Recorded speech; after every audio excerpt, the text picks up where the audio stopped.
required to do. So all I can respond to the state is to tell them, this is the problem that we're having in trying to do what it is that you're asking us to do. And a lot of people aren't happy about it. I can't change the law. I have to do what I'm supposed to do. We can certainly express, right, as members of a democratic society, to our legislators, to the people that require us to do these things, to say, hey, look, these are the challenges that we're having. These are the problems that we're running into. It's expensive. It takes up a lot of time.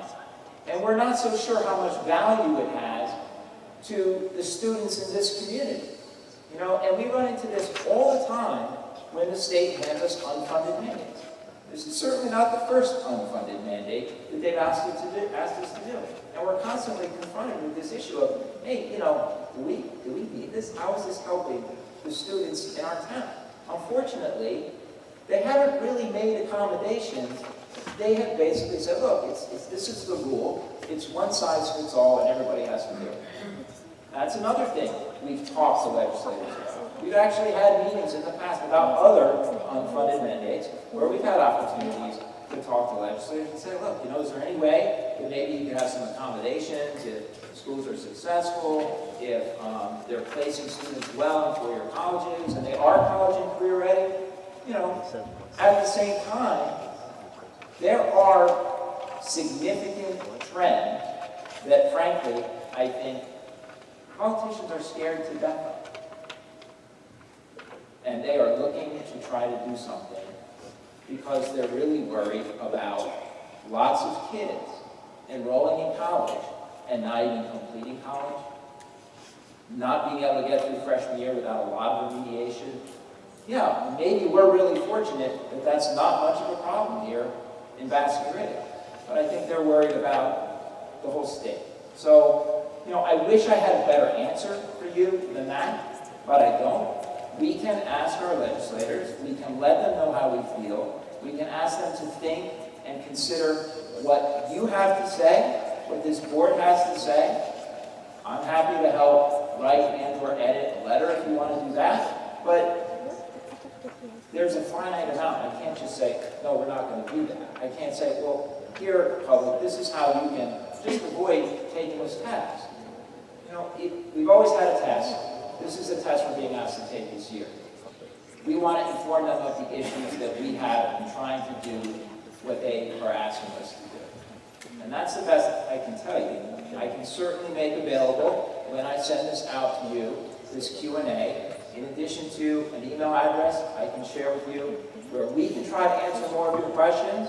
Certainly, all of the postings that we talked about on this PowerPoint we'll make available to you. Those websites, I've shared a lot of those websites in the past with the public and encourage people to go and look at them and read them. There's a lot of information there that may answer some of your questions. We'll do the best we can to answer your questions, and when I send that mailing out, I can certainly also make you aware of the legislators that you might want to write a letter to say, hey, you know, I went to this meeting in my school district, and I'm really concerned about a lot of the stuff that I was presented with. And here are, you know, 3 of the things that concern me the most. Boom, boom, boom. You know, and, you know, we can certainly put together some talking points and things like that so that you're aware of the issues, and even have them right then and there. It's easy enough to put that in a letter to you guys that, you know, kind of highlights some of this Q&A and a lot of what we talked about tonight. But I think it wouldn't be too hard if you really want to make a statement. You write a letter to the people that made the laws. That's what I would encourage you to do. So it is 9:05, and what I'd like to suggest is that we move on to the rest of our agenda. There will be another opportunity for public comment on agenda items, but I would like to make sure that, I don't know how late this might go, but that at least we get the rest of our agenda items done before we continue the discourse. So I really do appreciate everyone being here tonight, and I know we're not trying to cut anybody off, we're not trying to cut you short. We are doing the best we can to give you accurate information, but it's new territory. We're doing the best we can, and we really appreciate the interest that you've shown in coming out tonight. Like I said, I will follow up with a letter that has more kind of a summary of tonight, some things that you can do, the legislators you can contact, and the email address that you can send us other questions. And we'll continue to try to keep the Q&A posted for you. Okay? So thank you very, very much. I really appreciate it.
attention. Please take your seats and we'll resume the meeting now.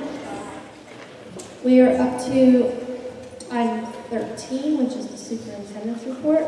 We have two items on that. The first on the main agenda and the second is the addendum that was just handed to you. Could I have a motion for items 1 and 2 on the superintendent's report? Beth, thank you. Can I have a second, please? Karen R., thank you. And Mr. McCarron? Sure. Okay. So the first item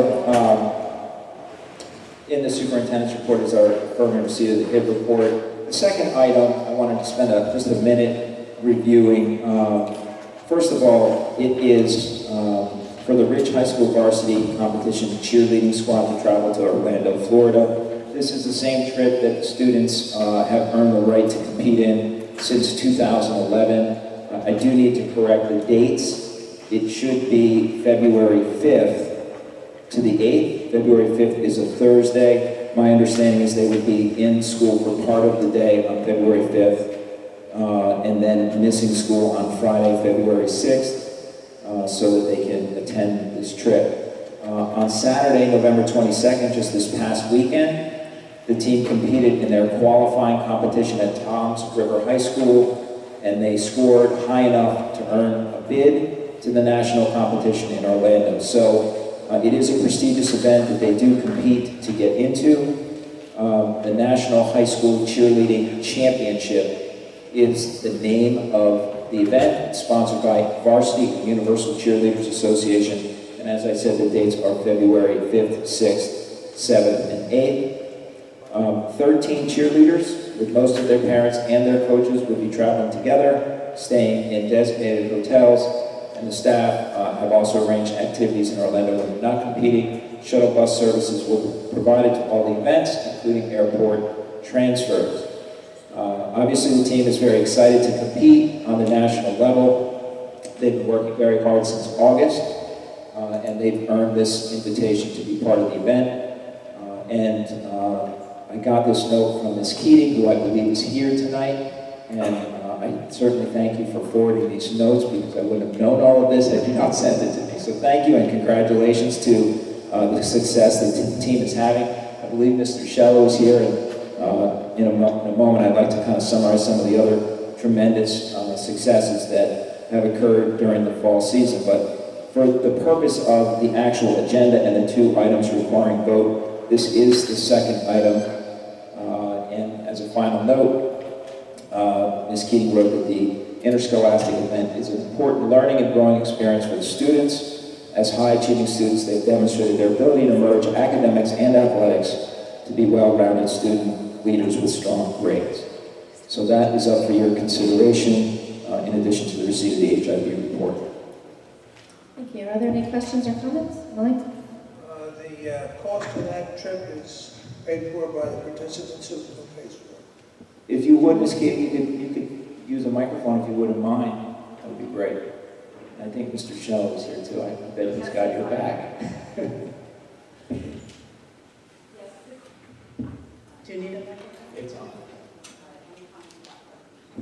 Thank you.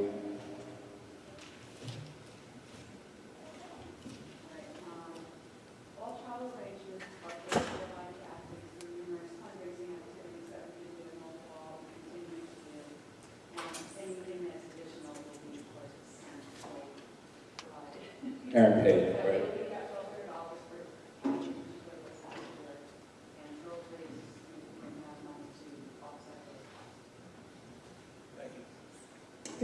How many teachers are going to be leaving to do this? So they wouldn't be teaching at PARCC? Zero. Our competition coach actually is a substitute. Was that the teacher who was here last year? Nigel Lewis, he's a substitute. He came last year, yeah. Okay, thank you.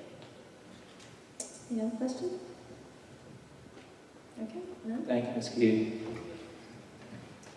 Okay, can I have a roll call, please? Is that for all of them? For the two items. Just the two items. Just the two? Mr. Byrne? Yes. Mrs. Swarner? Yes. Mrs. Gray? Yes. Mrs. McGowan? Yes. Mrs. Richmond? Yes. Mrs. Shaw? Yes. Mrs. Woldridge? Yes. Councilmember Carrier. Yeah, so I just wanted to share a couple other things under superintendent's report. You know, of course, I take a look at the Burnsville news every week just to see what's in it relative to our district, and there's always, almost always, I should say, something in there, and you know, it's just amazing to read about what's going on in the district and what the kids are doing, and certainly appreciate the positive press and some of the nice articles that got included here, Jake. So this is really great. But just to summarize, I was talking to Mr. Scheller a little bit about the fall season, and again, we had some really successful teams in addition to the cheerleading that we just talked about. Our cheerleaders were county champions, and Rich shared a summary of some of the other successes that our sports teams had. But in the newspaper, it wasn't just the sports teams, also some academic awards and our band. So I just wanted to share a few of those things with you. The girls volleyball team were the section and county championships. They ended up losing in the Group 4 state championship to Hunterdon Central. But congratulations to them on a great season. The football team didn't have the same state championship that they had last year, but I did see a great article in the paper about what I thought of as the snow bowl, where I guess they were playing in that little snow squall that we had recently, and they won their last game there against Watchung Hill, so that was great for them. In the girls soccer, they were the North 2 Group 4 sectional finalists in a competition with Scotch Plains. That they were actually down 2-0, and it looked like, from what I read, they scored 2 goals in the last 22 minutes to tie it up, which is just amazing, and then wound up losing in double overtime. But congratulations to them for getting so far. The girls cross country team were county champions, North Jersey Section 2 Group 4 section champions, and when they got to the Group 4 finals, they lost to Hillsborough by 1 point. This past Saturday, they achieved 4th place in the meet of champions. So again, congratulations to the cross-country team. And finally, the girls tennis, North 2 Group 4, they won the sectional championship. So a lot of that actually ended up, some of that actually ended up in the most recent Burnsville news. We also had an article about the Rich High School students presenting their comedy, The Brothers Grimm, over the weekend. The Ridge Band got a really nice article for their honors for best percussion in the Yamaha Cup competition at MetLife Stadium. And again, those athletic accolades that I just highlighted. So it was really nice. I cut out so many articles. My edition looked like a Swiss cheese when I was finished. So congratulations to us. It's great to see the amazing things that the kids are doing. So great job for them. Thanks. Okay, thank you. All right, we're up to item 14, public forum on agenda items. If anyone has comments on the agenda items, and we can certainly continue comments on the park presentation, please step forward to the microphone, and there's a sign-on sheet on the clipboard somewhere near there. Don't put the lights on. And please give your name and address and make your comments. I'll open that now.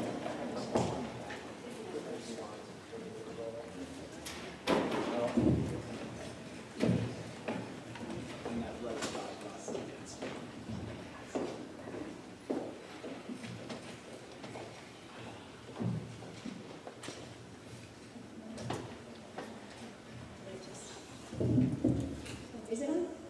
Yeah, that's on. Well, I'll first start by thanking everyone for their efforts to try and do a presentation on this and answer questions. But I have to say, I'm so sad, I can't even tell you.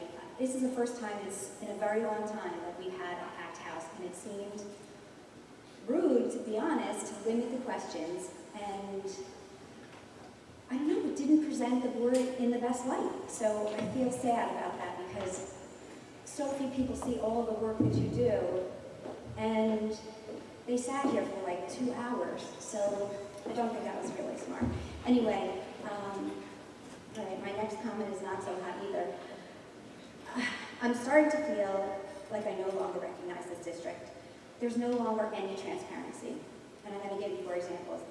They limited the number of high school PAC members. When you're at WAM's PAC, if your item's not on the agenda, you can't ask it. Even if it just came up the day before or came up that morning, no, you cannot answer it.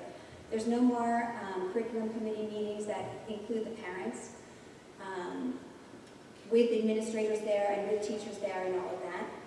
When administrators do their presentations, there's no open question period. You have to write it on a Post-it note. And then you hand it in, and they choose which questions they're going to answer. Why? What are we afraid of? They clearly have every bit of information necessary, and if they don't, I'm sure they're completely confident to be able to say, I don't have that information now, I'll be happy to get back to you. Anyway, I attended the world language presentation. To be honest, it was difficult to sit there and hear how amazing our world language is going at the high school.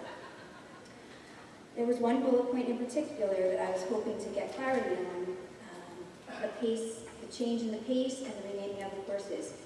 I wrote it on a Post-it note and it was not chosen to be answered, so I'm waiting for the answer.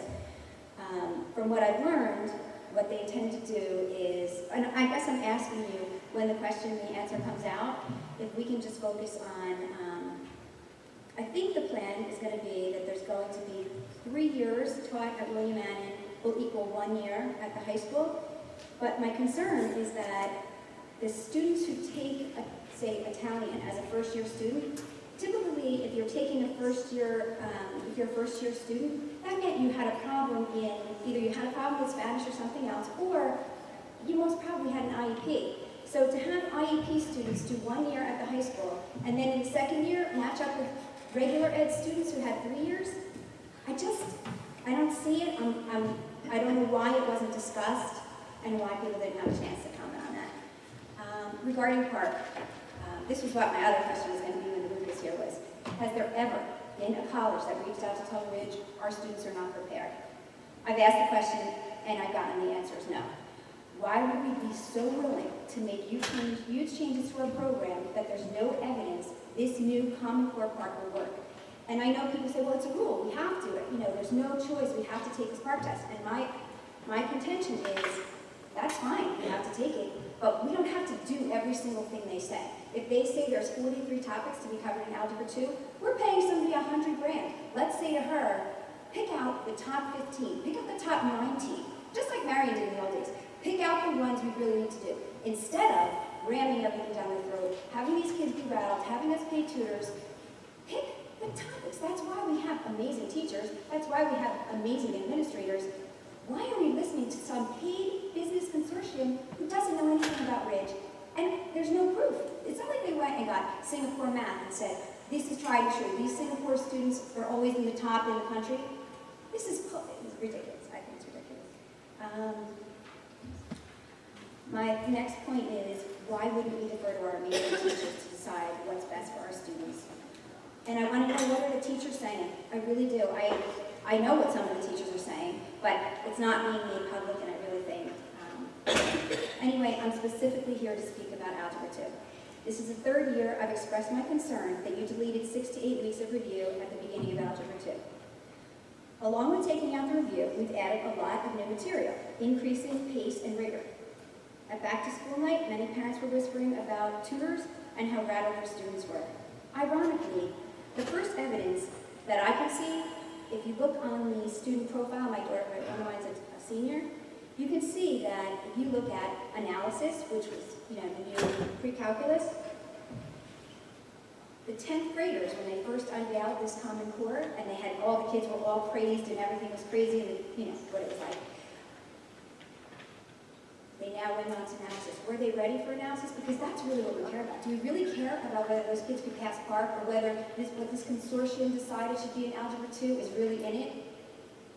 31 students that year got a C- or lower, for their average grade for analysis, after they had been in Algebra 2 in 10th grade.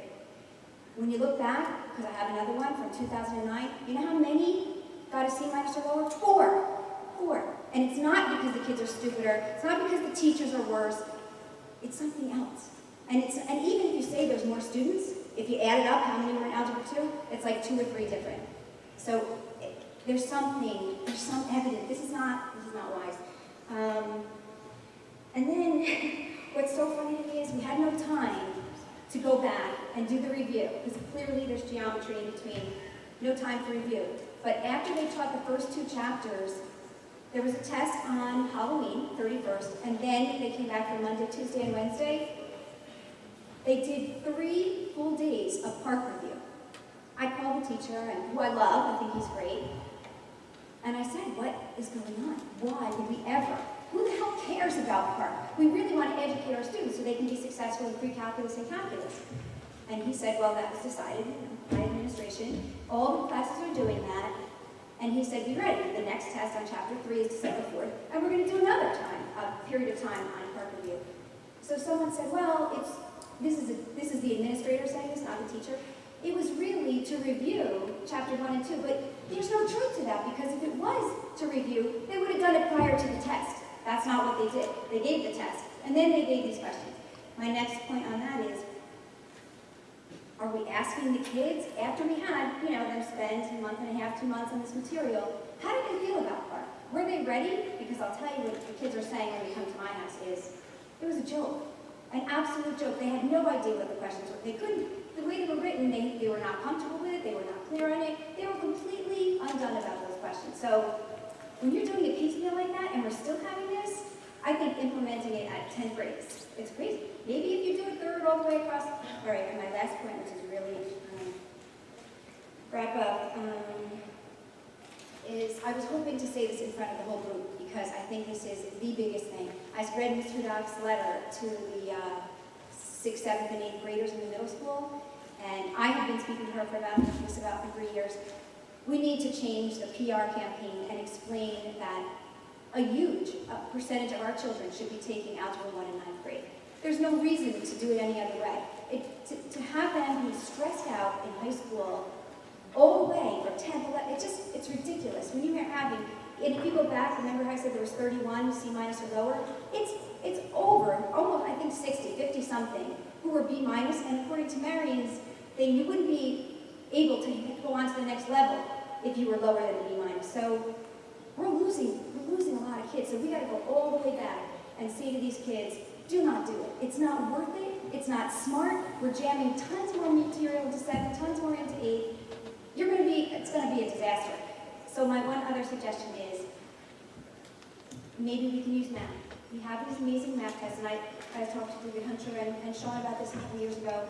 Let's look at math and say, okay, Jeff Capola got whatever his score was on math.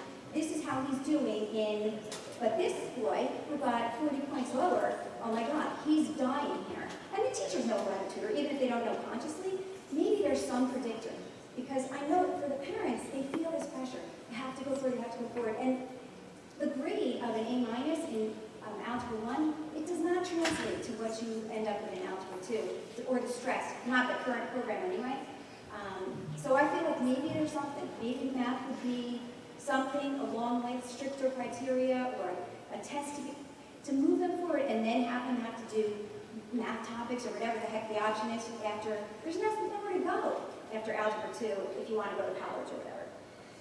Okay, so anyway, that's it. Thank you very much for listening. Okay, thank you.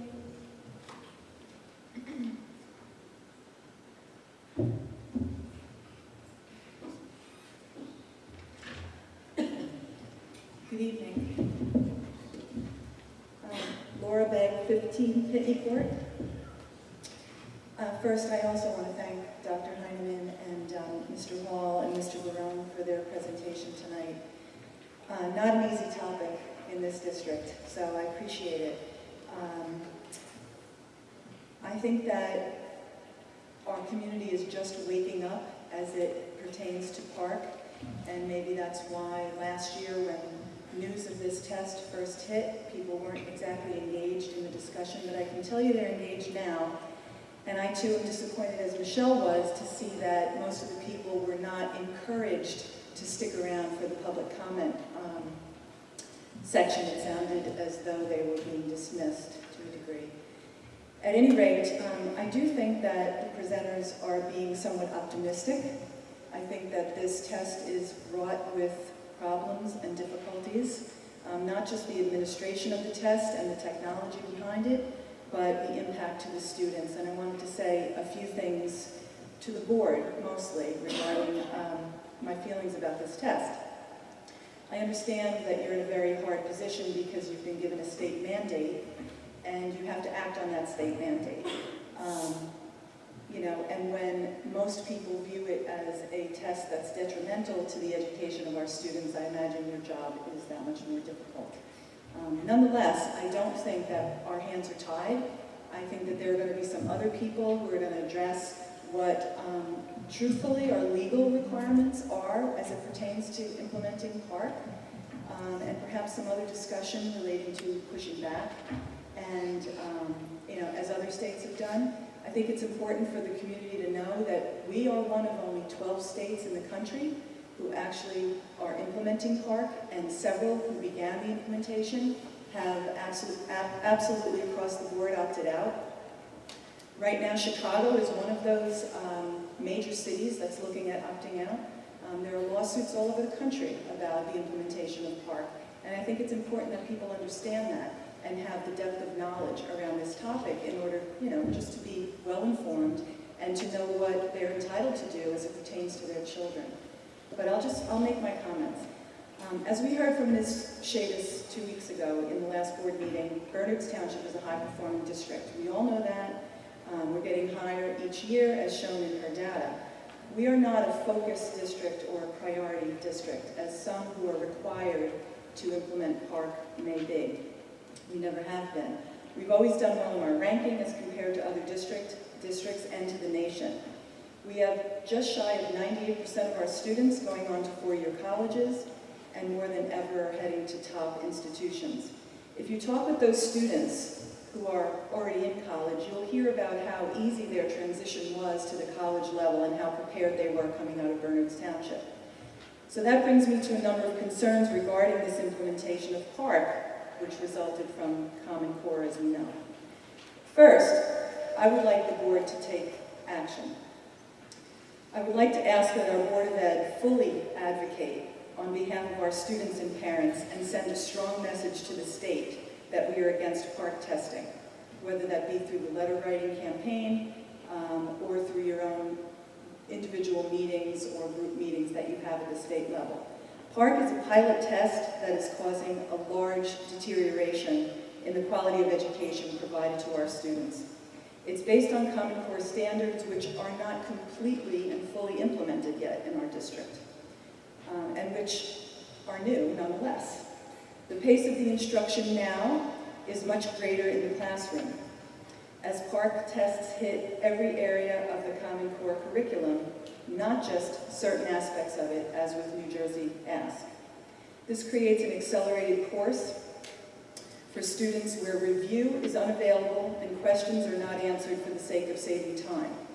It is designed poorly. It is intended to determine whether or not our students perform at a basic standard, something we already know they far exceed. PARCC requires our teachers to accelerate the curriculum with complete disregard for differentiation of instruction, a component of our long-standing mission to serve our students through modified instruction as needed in this district. It takes our teachers out of the classroom to train and practice the administration of the test. We see an increasing use of substitute teachers already, and teachers in all levels of our district are already preparing the students with practice packets and wasted time. I can tell you this from my own child's experience in 11th grade. The test is complicated, as many of us who have done the sample questions can attest to, and the expectation that an unvetted, unscientific, standardized test given on a Chromebook is somehow going to be a benchmark for our district is poorly conceived. Our students are very well worth the advocacy on the part of the Board of Ed, and our voices need to be heard at the state level. Second, I'd like to ask that the Board of Ed and administration would create a very clear and specific policy or resolutions that will allow our parents and students to refuse the test without penalty, as other districts have done. The board must indicate that refusing the test will not result in any attendance infraction or any penalty in grading or placement for the students. Further, for those who refuse the test, I would like to suggest that there be an alternative instruction or activities available for their benefit. We would like that the policy include this, and that should we actually have test scores and they be obtained, that they not also be used for purposes of placement in any curriculum level for a period of 10 years. Nor should these tests be used for graduation requirement until due notice has been achieved, or 4 years from the first test administration. I'd like to see a strong policy statement by the board that our students are the #1 priority and punitive action will not be the approach that's taken. And the last point I wish to make is in regard to the loss of instructional time, which several people have mentioned. We all have seen the devastating schedule of half-days. First, it's a great burden to families to implement testing in this way.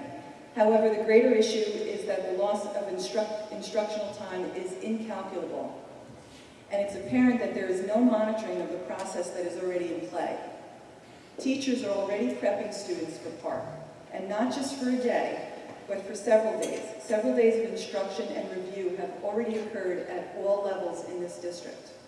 This is not difficult to understand when teacher evaluation systems are tied, in part, to student test scores. It's hard to understand how we can take away countless hours of instructional time and still meet the required instructional time mandated by the state.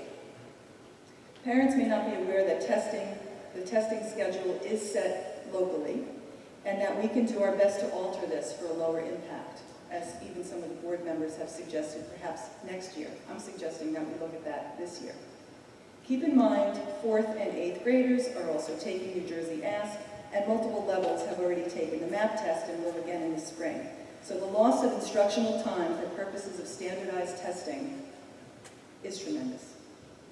In addition, these tests take away from the prep time that was previously given students in class for validated exams such as AP tests. I would ask that the board act now to revisit the implementation of this test locally and alter it to minimize the impact of instructional time that is growing larger each day.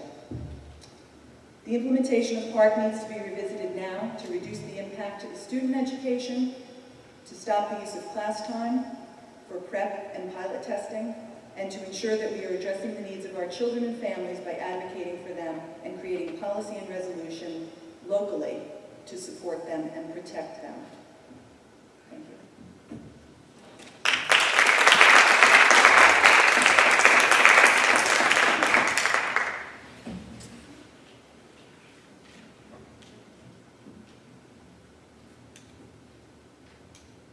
No, I apologize. I do respect what the board's doing, and I think that, for a long time, I was not involved because I had so much faith in our system and what was being done.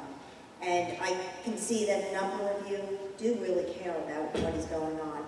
But, I think when I got that letter about the PARCC testing coming up, I remember seeing it, but I thought that it just said it was going to replace the act. And as a parent, I thought I wasn't going to change that. That was going to be another 3 days of testing. If I had known back then that it was going to entail, close to 3 weeks of delayed openings at a high school level, it affects everyone, no matter what grade the child is in terms of their curriculum and everything. I apologize. So I'm sorry that I feel so passionate about this, because I started doing a lot of reading, and then I was like, oh my gosh. Every time I read something, I couldn't believe it. And trust me, I tried to find something positive on the PARCC. Okay? Only thing positive on the PARCC I could find was on their website. So I was absolutely shocked. And I researched by nature. So I said, okay, what are other districts doing? And what can we do now? Because everybody has said to me, it's too late, and we have been told by the teachers, if our children don't take these tests, we're going to be penalized, our teachers aren't going to be evaluated. So I started researching. I said, what's the law in this? I started looking at the legislation, what's been passed. Okay? And right now, it is up to the district to decide how to handle children who decide not to take this test. So I looked at what other districts in New Jersey were doing. And nobody's been sued in New Jersey. No one's gotten in trouble for this. So what I would like to do, one thing, I have a resolution, I'd be more than happy to email it to you. I have 2 resolutions that I would urge the board to consider passing The first one is a refusal resolution for standardized tests on the park. Basically, it would just say, whereas the Bernards Township Board of Education recognizes that the district is mandated by the state to administer certain standardized tests to all students, and we can change that to the park. Whereas the Bernards Township Board of Education recognizes that some parents choose to have their child/children decline to take one or more of the standardized tests. Now, therefore, be it resolved, this is the last paragraph, it is a policy of the Bernards Township Board of Education that such parental decision should be met with educationally appropriate, not punitive, responses, including alternative settings and activities wherever possible. It doesn't lock you into it. I think that the administration can then make a decision based on how many notices they get from parents with respect to what they feel about the testing. I know you cannot tell parents, I understand it's a state mandate, but the district has the legal right to decide what are the penalties for anyone who refuses to take a test.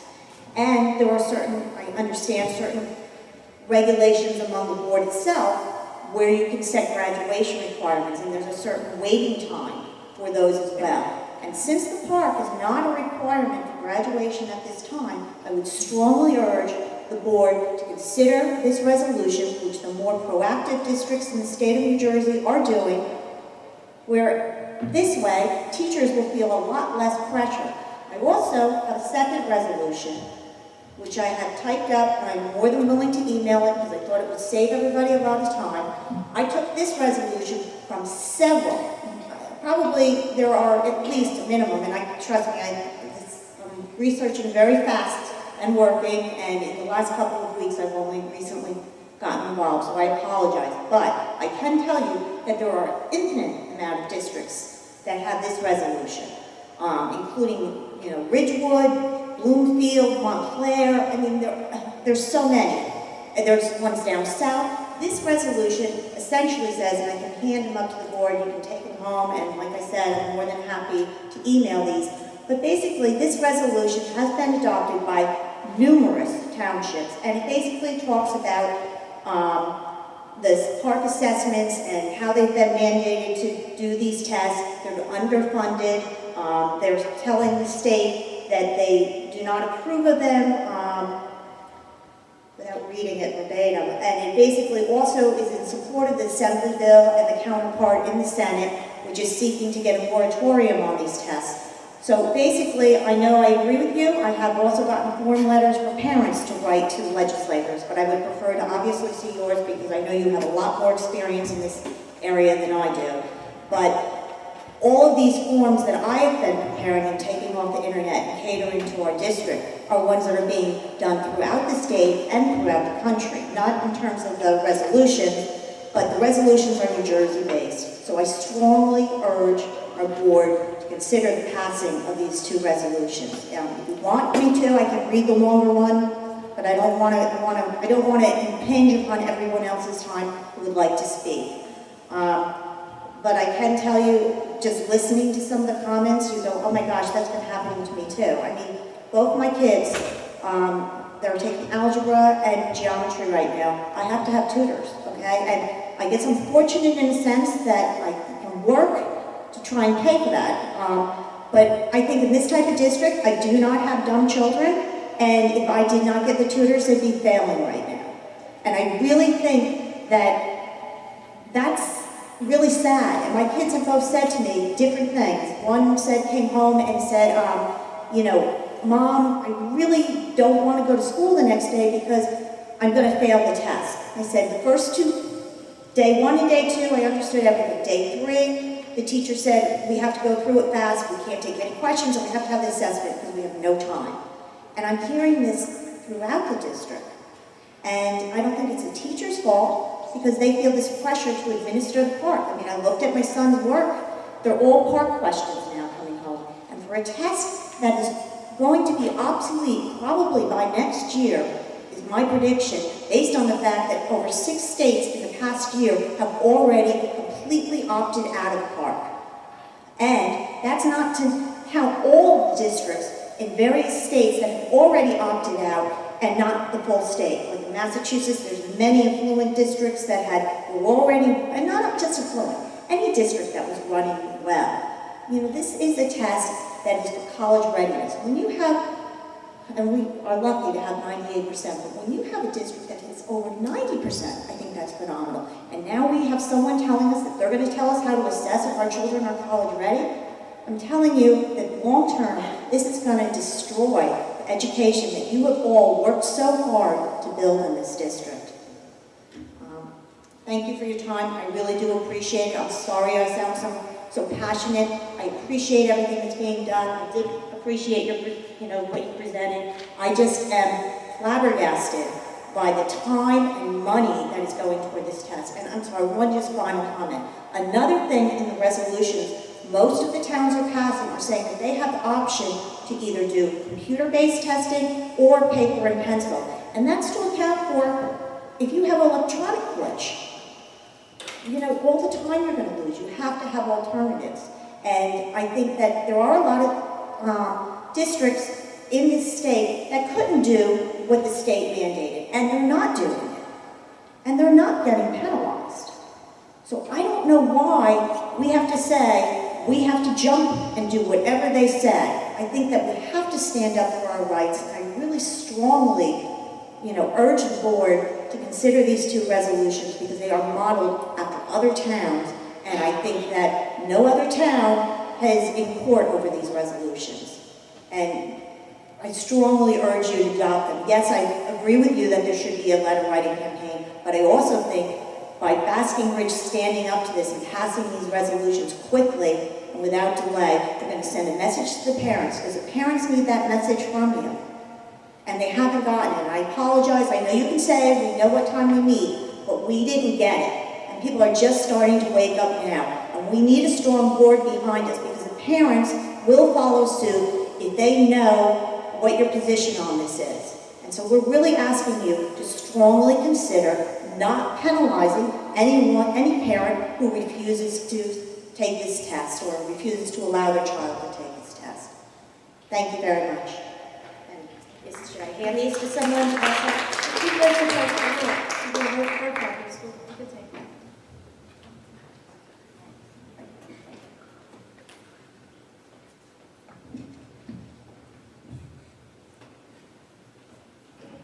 Hello, Lauren Doyle, 87 Ann Road, Marbles, New Jersey, live in Basking Ridge. I'm a 2012 Ridge High School grad, went through Basking Ridge School District all my life. Just have a few questions about PARCC. I know we're not answering questions, just to bring them up. In terms of the graduation requirements, I know we're still TBA on what's going to happen, but if we're looking at SATs versus ACTs, as someone who did better with my grades than my testing, I don't know if that would be the best idea. I know a lot of colleges are even looking against using SATs versus ACTs all the time for such a strong college level requirement to get into college.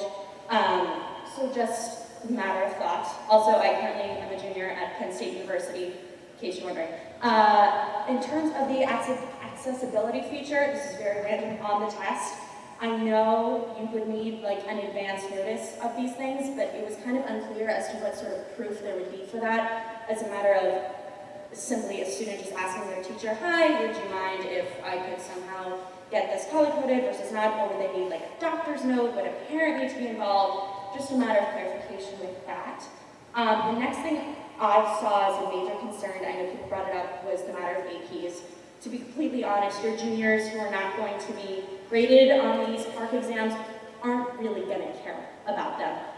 They're going to do their best, they're going to sit down and do them, but the fact that they're the last ones being tested in April, and then the next week they have to take these AP exams that they're really going to care about, they're going to be burnt out, and then they might not do as well in the APs. I don't really know what's going to happen, but I don't know what we're planning on in terms of their mental health and their stress level, what faculty members are advising. I just wanted to bring it up that they're probably going to be burnt out at the end of the year. It's one of the most stressful academic years of their life.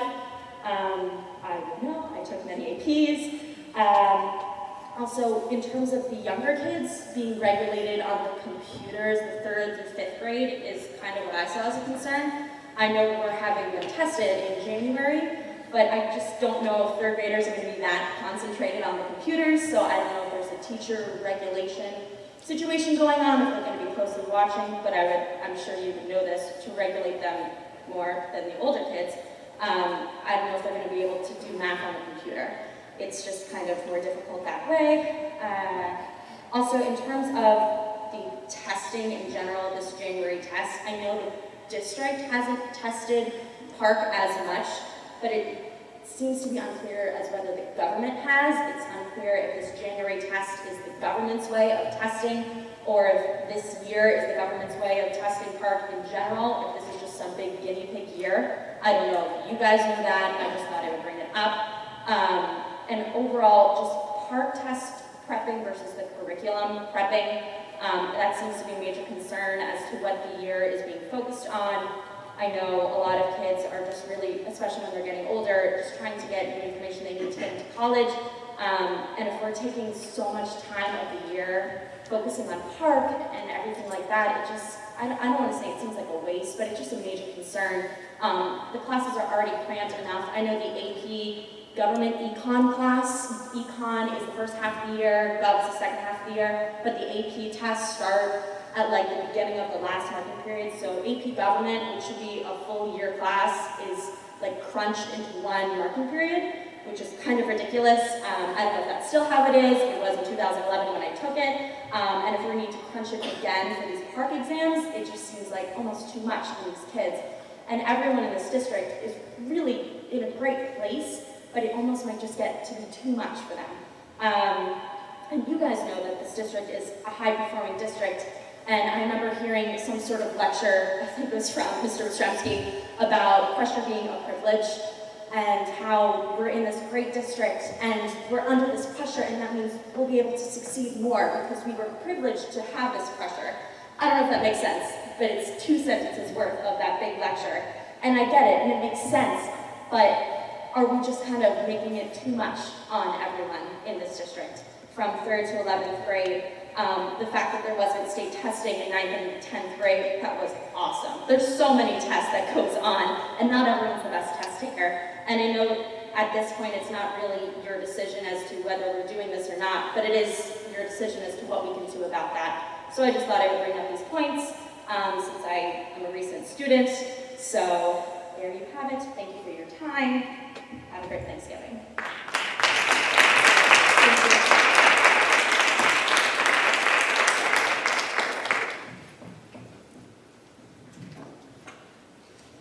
Hi, Christina Eric, 56 Peachtree Road. I apologize for hogging the microphone earlier. I had just a lot of questions and a lot going on and a lot of children. And I actually had one more question. There are certain students, my 10 to be specific, they get extra help. They don't have IEPs, but they get extra help in reading and writing and sometimes math. And they use the New Jersey Act, where they have in the past, to base decisions on whether or not those students are going to get that extra help. How are they going to do that moving forward? The math is there, which I actually like the math. I appreciate that as a parent. It's good kind of visual of your child's progress through a year. But I'm a little concerned that with the new curriculum, new medium for taking the test, that more students will do poorly. You'll have a larger population who would essentially qualify for extra help. And then what are you going to do with that decision at that point? I don't want to lose extra help for my kid, but I don't want us to be in a situation where we can't make decisions until September, October, or January, and because of the test results. So I did have a question. I wasn't sure if anyone would be able to answer that. I know we're not going question-answer, so that's a concern. And then the other thing is, I really like this district. I always have. I think it's great. We have problems. We've got a major drinking problem. I have a senior. I pick her up from every party because I fear for them every time I get her. We have a drug problem. It's pretty bad. We have cheating. We've got, there's a lot. And it's like adding this PARCC test, like we're kind of to save our marriage by having a baby. It's not exactly what we want to be doing. I don't think to tackle a very stressed and group of children and adding these PARCC tests to this is not going to be what we need to do in order to prevent our kids from making bad decisions on a regular basis, which involves the drinking, the drugs, the cheating, the cyberbullying, all these other things. And I feel like we're losing sight of what is important. We've got assemblies at William Manning. We're no longer doing a lot of those. Those were so great, and we just don't have the time to dedicate to that anymore. That's not okay. And we know that's not okay. And I think it's important that we step back and decide if this is exactly what we need to be doing right now when our kids are drinking more than the national average, doing more drugs than the national average, and then the cheating. I can't even get into that right now. It's, it is definitely an issue. So I would support any letter writing campaign. I would even drive to Trenton if it means we all need to show up, because I think that this is so important. It's so important for our district to make a stand and to be a group of people who stand against this. If we just roll over and accept it, we're making no headway into hopefully chipping away at this and maybe letting us put something else in place or rethink this instead of getting it crammed down our throat. I know we spent $1 million on this, or close to it already, but I think as a district, that's a very short-term view of what could be a very long-term problem. So again, I would do whatever, because I think over the long term, this is a very, very, very important thing for our district to focus on, because it could mean more problems for our children and potentially the dumbing down of our district, which I would hate to see happen.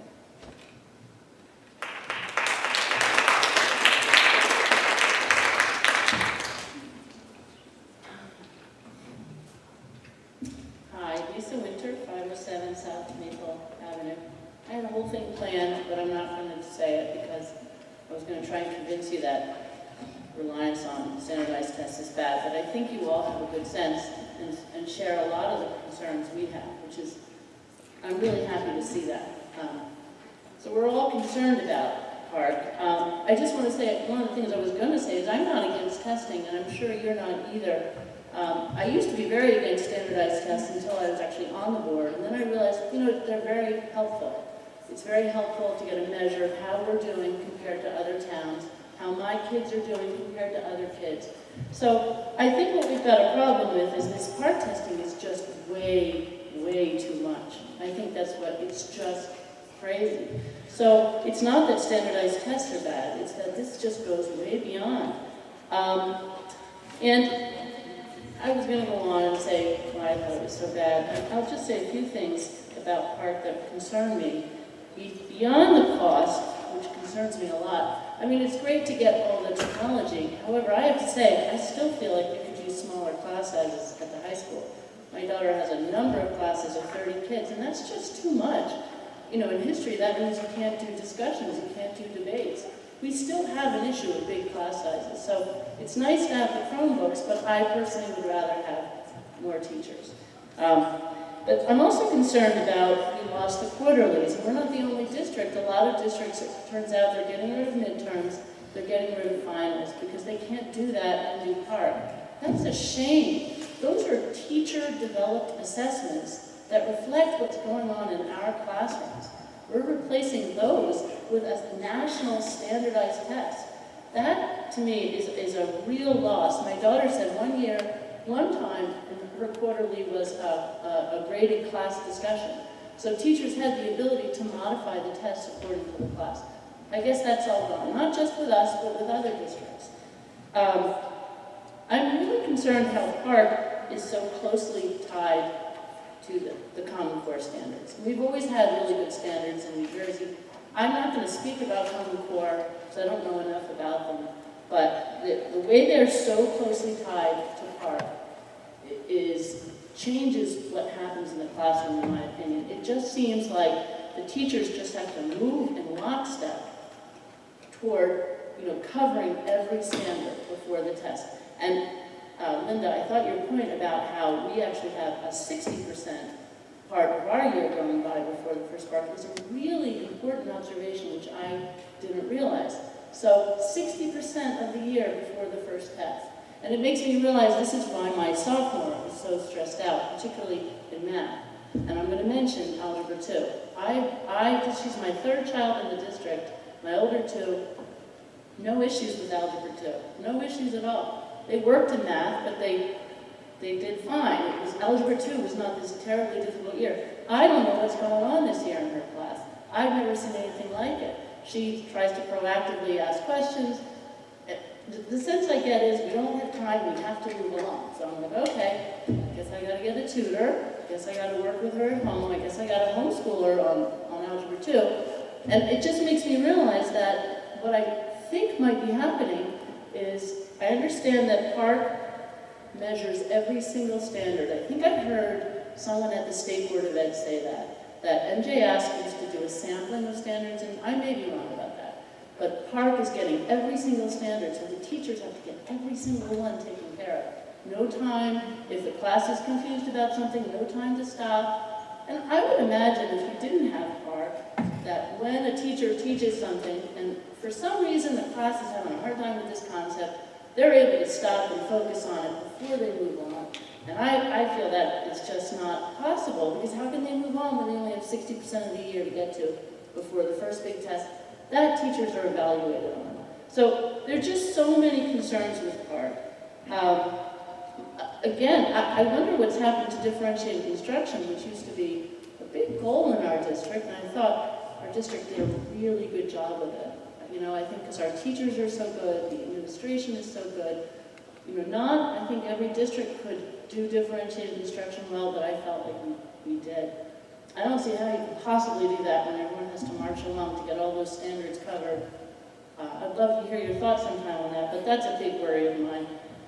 Differentiated instruction is how we accommodate students in different levels within one classroom. I just think it's crucial. The other thing I want to say about PARCC that many people have said is utterly untested. It's extraordinary to me that we're turning our schools upside down for something that we know nothing about. It's truly untested. I go to State Board of Ed meetings a lot, and I hear people say, no one's seen the item, the questions. Nobody even knows what's in there. People aren't even getting access to the pilot or the field test. So we know so little about it. I know something about software development, and I can tell you, developing software interfaces is really hard, really, really hard. I was a little shocked to hear tonight that after the field test, they reworked the interface. I'm not surprised, because interfaces are really hard to do. But now we're taking this math interface and giving it to our elementary students, and, you know, companies have a hard time with new software where they develop interfaces and none of their employees can use them well. But we have children dealing with something, again, untested. I'm astounded at the confidence people have at PARCC, not you, but elsewhere. And I just want to point out, the last time I was at the State Board of Ed, Commissioner Hespy, what I heard from him and from several of his people was, here's what I heard: oh, well, NJ asked, it's not a good test. So we're so excited about PARCC, because PARCC, it's a good test. It's not, it's, you know, NJ asked wasn't a good test. And I thought, oh, are you serious? Because for years I thought we were using NJS for all kinds of things. You know, we decided whether students needed remedial math or English, or whether they could graduate. And now we hear it's not a good test, but you're telling us PARCC is a good test. I don't know why we should believe that PARCC is a good test now, especially since we know nothing about it. So the other thing I want to say is college readiness. I just want to say, my 2 children in college, I commend you. They're so beautifully prepared for college, and I hear this from all the parents I talk to. I'm so grateful they were here. They're good writers. They're particularly good in math, and they are with other kids in their classes who are like #1 and #2 in their high schools, different parts of the country. And it just shows me that you've done a beautiful job with writing, with math. Our kids are most definitely prepared. I think that's something we should be proud of, and to be turning it all upside down like this, it's just not right. I want to say, you know, we have a great school district, but New Jersey has great schools. The whole state does. And the state really needs to, you know, push back on PARCC. And as other parents said, many other towns and other parents are starting to push back. There are other towns coming up with resolutions. So I just want to finish and say that I want to just echo that I think there are things that you can do.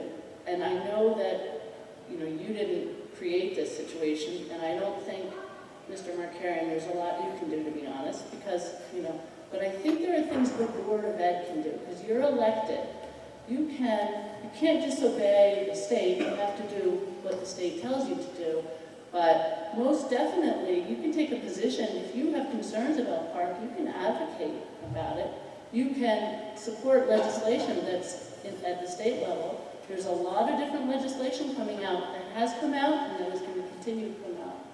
The first one was delaying park and creating a commission. I don't know if you remember that. It was this past year, and it passed through the Assembly with flying colors, completely bipartisan support. And it probably would have passed in the Senate. It would have delayed the high stakes of park and would have allowed people to create a commission to actually study the test and decide if it's right for New Jersey or not. Unfortunately, it never went to the Senate. It was stopped by the governor, and he created a commission. So we'll see what happens, but that legislation might come back. There's other legislation coming that's saying New Jersey should not be testing kindergarten through third grade. We can all support that. There's legislation saying that districts should, well, I won't get into the list, but you can lend your voice to that. You know, you have a podium, and you can talk about it, you can tell people in the audience about it. And then the last thing I want to mention is, I would also really like to encourage you to consider a resolution about opting out. Both the resolutions that the last speaker mentioned, I would like you to at least talk about and consider. As I said, I think there are things you can do. I think parents really have to step up, and that's what's going to do it. And one of the strongest things I think parents could probably do is opt their kids out. And I didn't believe at first that was a good idea, and I've changed my thinking. I just feel like it's one of the strongest things we can do. It's a strong statement. And what Board of Eds can do is recognize that parents have a right to opt their children out and to agree not to penalize the parents and the children who are opted out. And just to clarify, my understanding is there isn't a law anymore that says, the law was No Child Left Behind that said you had to test 95%. But we have a waiver from No Child Left Behind, so it is not clear that that law even exists anymore. And that's what is opening the door to opting out. So I would really encourage you to at least have a discussion and consider a resolution that recognizes parents have a right to opt their kids out and indicates that the school district will not penalize the kids who are refusing the test. All right, thank you very much.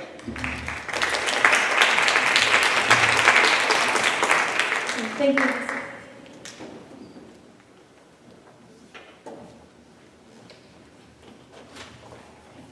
Amy Commissioner, 12 Honeymoon Road. It's late, I'm going to be really quick. I just ditto to about 1,000 people that just spoke before me, but I had 4 very quick things that I thought maybe just added to the argument if we are going to do something and address the state. The first is, if we're talking about $1 million, is what would we have done with that money this year if we weren't paying for computers and park and all of that? So that's one question is, would we have more teachers? What would we have done with that money? And I like to think it wouldn't have been on technology. I like to hope that it wouldn't be on technology. The second thing is I feel like the state keeps coming to us and changing the rules and refining this and changing that. There's so many things that are coming in at the 9th hour. And to me, that feels like an argument to go to them and say, you guys aren't ready for this. We're not ready for it. How can we be ready if everything is so last minute? So I'd like to use that as an argument as well. The other thing is, a couple of times people have been saying that the PBA and EOY tests are a month apart at Ridge. It's really 3 weeks because there's a week of vacation in there. There's 3 weeks we do testing, we do 3 weeks of school, we have a week of vacation, we do more testing. It feels really disruptive to me, and it doesn't feel like there's going to be much of a change in the students, what they can learn from the first test to the second test. And then the last thing I just want to say is, I think the more we test, the more kids are going to hate school. And that to me is one of the worst things. We're losing all this instructional time. We're taking away creativity from our teachers, and the kids are going to start hating school. And that to me is just a real shame. So in addition to everything everyone else has said, I just want to add those few points.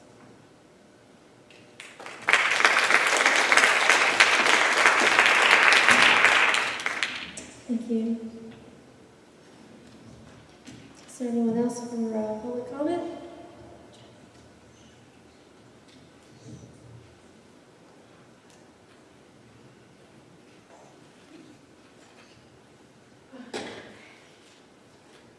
Hi, Jennifer Korn, KORN, 23 Woodstone Road. I'm sorry it's so late, you guys are here forever, but it really is important. I was here last time, and it's such an important, it's so important to our district that we get it right, because I do really feel like if this is a slippery slope we're on, and if we let it go too far, then we're losing total control. It feels like to a lot of parents and myself that we're almost taken out of the equation, because the teachers' hands are tied, and the teachers are our first back and forth with our kids, and then because of this PARCC test, they feel like they can't say anything. So the dialogue has been really shut down by all this, and it really is frustrating. And I feel like my kids come home, and they're feeling frustrated, because they don't understand it that well, it's just too much. And they're worried about the test now. So you have kids, my daughter gets stomach aches, thinking about taking a test that means nothing. And the test is not until, March. But because that is how everything is focused now. She's in 5th grade, does she need to go through the rest of her schooling like that? It's just something to think about. And it's really sad to me that after this presentation, I was actually looking forward to it, because I thought it would enlighten me, and it really just depressed me. Really, I thought I was going to start crying back there. I'm so upset. I'm so upset to where we're going. It's depressing, because I was so excited. Living in this town was great. My kids get a great education, and I feel like it's going nowhere. And this is really the start of us losing control of our kids' education. And I really, really I hope you seriously consider the resolution, because I feel like that would give parents a little bit more control, because I felt like there was a great dialogue before, and now it's over. I feel like this is the first way for our control of our kids' education to be taken from us. And I hope that you consider the resolution so that we can get our great district back, because I feel like it's someone trying to steal it from us, and it's sad. And that's it. And I hope you have a happy Thanksgiving, and please consider everything that's been said, but I think that they're really, really good points. Thank you. Thank you.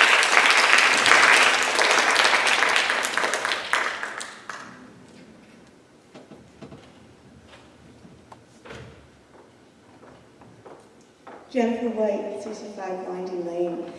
I just have one thing to say, because I've listened to everything everybody has said, and I appreciate when you say, our hands are tied, we've been told we have to do this, because it seems very clear to me that you don't agree with this, but you're doing what you feel you're told you have to do by the state. And I challenge you to say, you know what, there is something you can do. You can say to your teachers, this is not the education our town should be providing to our children. These kids need you to focus on the topics. We'll take the test, but you provide the education that we have done for so many years so well. And forget about that. If you don't cover all those topics, we don't care. We care that you are covering the topics of algebra, too, that they need. You're doing those 6 to 8 weeks review, because that's what the children need. You need to make the education the focus, not the testing, not the test results, especially because we know these test results, they don't matter. 2 years from now, 5 years from now, we could throw this test out. We have turned these kids' world upside down to prepare them for a test. How about teaching them? How about identifying their needs? What do we need to spend more time on in the classroom? That's what you can do. You can say, fine, we'll give the test. We don't like it, but we are not going to jeopardize the education that we provide to our kids. We're going to do right by them. And that's what I ask you to look at. If you're going to force this test upon us, then do that, but do not do it at the cost of the education that the kids are getting. Thank you.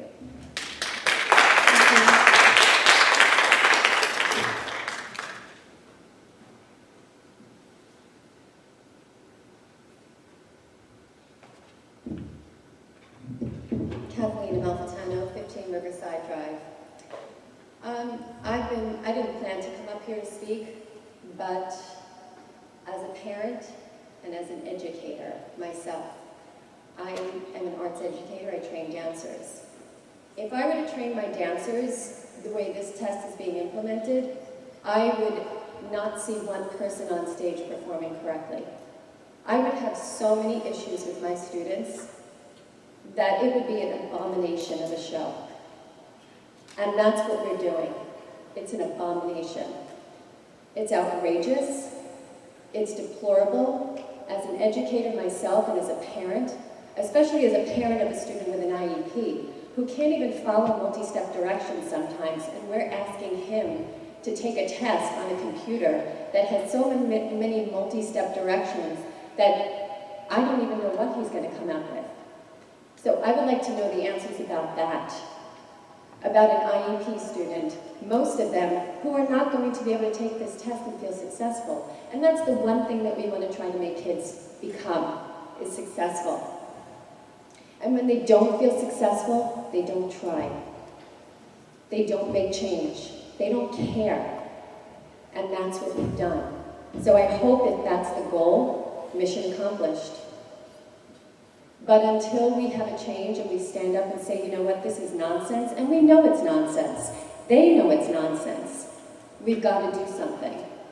I'm ready to say something. I'm ready to call HESP. I'm ready to do what it takes. But we need you to do it for us too. We can't just go ahead with this. This is insane. It's insanity. It reminds me of the emperor with no clothes. We're all sitting there, we're watching him go by, and everybody's just pretending nothing's happening. But he's marching down that street. So we've got to really take a good look, hard look at this and see where our money and our time is going. And when you spin your wheels, you get nothing. Thank you.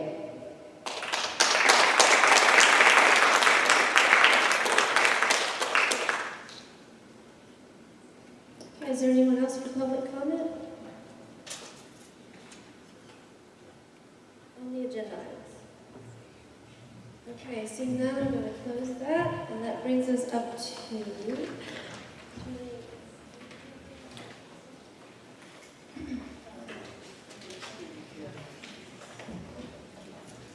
and we will work on the Q&As and get those posted on the websites from the questions tonight. Thanks for the input. Yeah, thank everyone for your comments. All right, we're up to item 15, approval of minutes. Can I have a motion on minutes, please? Deb, can I have a second, please? Lisa, thank you. Any questions or comments on minutes? No? Can I have a roll call, please? Mr. Byrne? Mrs. Smart? Yes. Mrs. Gray? Mrs. McGowan? Yes. Mrs. Richmond? Yes. Mrs. Shaw? Yes. Mrs. Woolridge? Yes. Thank you.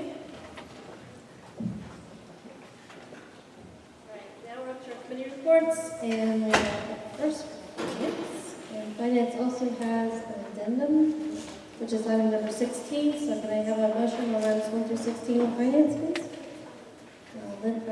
Thank you. Can I have a second, please? Linda. All right, let me give a report on the finance, as Elaine was unable to attend, so I stopped for her and issued the minutes. The finance items,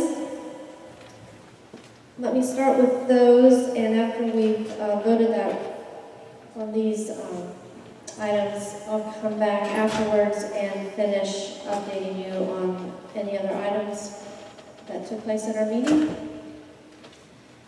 So on the agenda items, 1 through 3 are their standard approval items. Number 4 is approval of professional development expenses. Number 5 is approval of field trip destination for Ridge High School students going to the Goriab Children's Hospital. Item 6 through 9 is approval for out-of-district tuition. Items 6 and 7 are currently budgeted. Items 8 and 9 are new placements for the budget. Item 10 is approval for a parent to provide transportation to their child who has an out-of-district placement, and this payment is provided in lieu of the required busing. The item 11 is the approval of transportation routes for the Somerset County and Services. Number 12 acknowledges the receipt of the annual financial audit, which Mr. McLaughlin brought copies for all of you tonight.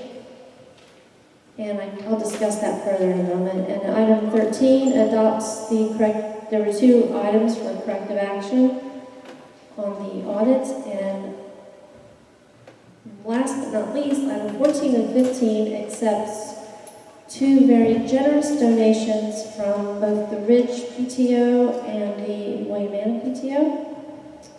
I cannot find it at the moment.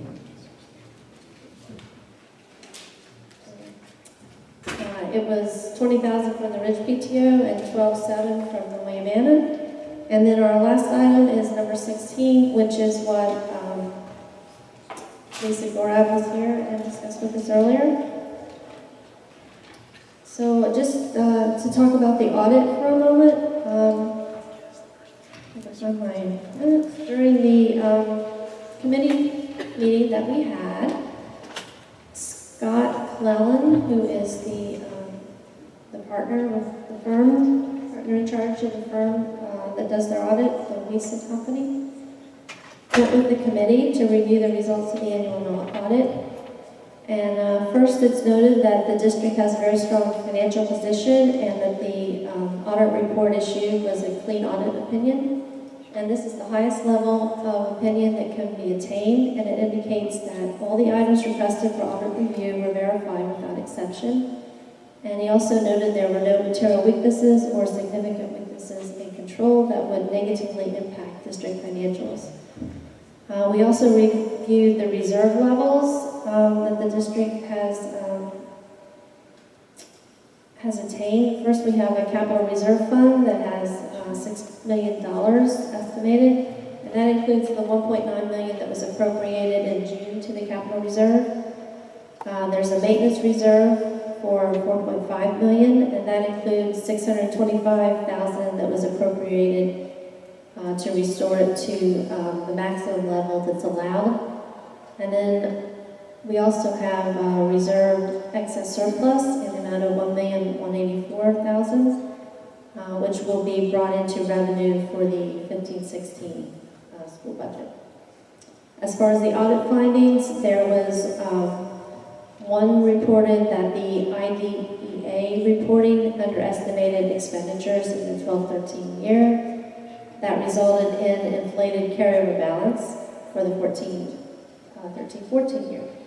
However, it's noted that the reporting did not result in any over expenditures of funds. And the district has already put into place corrections, has already adjusted the corrections and put in controls to strengthen it for next year. And then the second item was an item with the timeliness of deposits from the Student Body Activities Fund for the individual schools. All cash receipts were properly accounted for. It was just that the individual schools aren't always noting when the cash receipts occur so that they can't be traced back to make sure that they're timely being deposited. So there's also some remedies put into place for that for next year. And that was it for the audit report. So those are our agenda items for finance. And do we have any questions? Mike? I didn't get the capital reserve amount. $6,092,000. No, but the amount contributed this year. $1.9 million. So we actually, expenses, the revenues less expenses, we had about $3.5 million that we did not have to spend. That we're either putting into reserves or into free balance. Well, some of that's revenues, and some of it is expenses. So you're correcting your broad picture analysis, but about $1 million of it was additional extraordinary aid. Just to Yes, okay. Yeah. So it wasn't just regular income, and there was a free balance forward too. That's correct. So, okay. Thank you. Any other questions or comments? Briefly? This field trip, were you able to get any more detail on that? I apologize for not asking earlier. I meant to, I just got distracted with the day. You need to have the answer or vote on this tonight. Could you answer that question on the field trip? Where, I don't know. Well, my basic questions are, why are they going? Is a teacher leaving school to do this? Is it in the school day? Is it after school? Those are the questions. So I can't vote. If you're going to vote, then I'll just abstain. Okay. Any other questions or comments? Okay. Yeah, we don't have the information. Okay, can I have a roll call, please? Mr. Byrne? Yes, on everything but the field trip, I'm going to abstain because I'd like to know when it's being scheduled. Mrs. Swerner? Yes. Mrs. Gray? Yes. Mrs. McGowan? Yes. Mrs. Richmond? Yes. Mrs. Shaw? Yes, except for the field trip, which is as of number 5, I'll abstain. I want the information. Mrs. Waldridge? Yes. Thank you. The only other item that hasn't already been covered out of the finance meeting was we reviewed the status of the wellness center renovation. That's been an ongoing conversation at Ridge High School. The original plan was to renovate the space and add an adjacent room that would almost double the square footage. It's been unsuccessfully bid twice. The bids are coming way in over the original $250,000 budget estimate. So at that point, we began to look into other space because the lowest bid that came in on this renovation was over $523,000. And there was initially interest in an alternative area, which is the lower level behind Lee Field, which is currently being utilized by Aramark for a storage room. And it's a nice big space. It's 3,478 square feet. And it would actually offer a more pleasing open space renovation, which the Ridge Sports Foundation is more interested in that space and what it would offer as far as their fundraising options. And this whole project is centered around the Sports Foundation is willing to match 50% of the funding on this project because they're very interested in funding the project for the Wellness Center. The downstairs renovation, the current budget estimate is $679,000. It does offer, as I said, other advantages over the initial renovation on the upstairs floor. And it also, the storage that's currently being utilized there can be moved, relocated to that area where the current room is. There's already receiving area there with the overhead doors, and the storage area could be moved into that seemingly without any issues.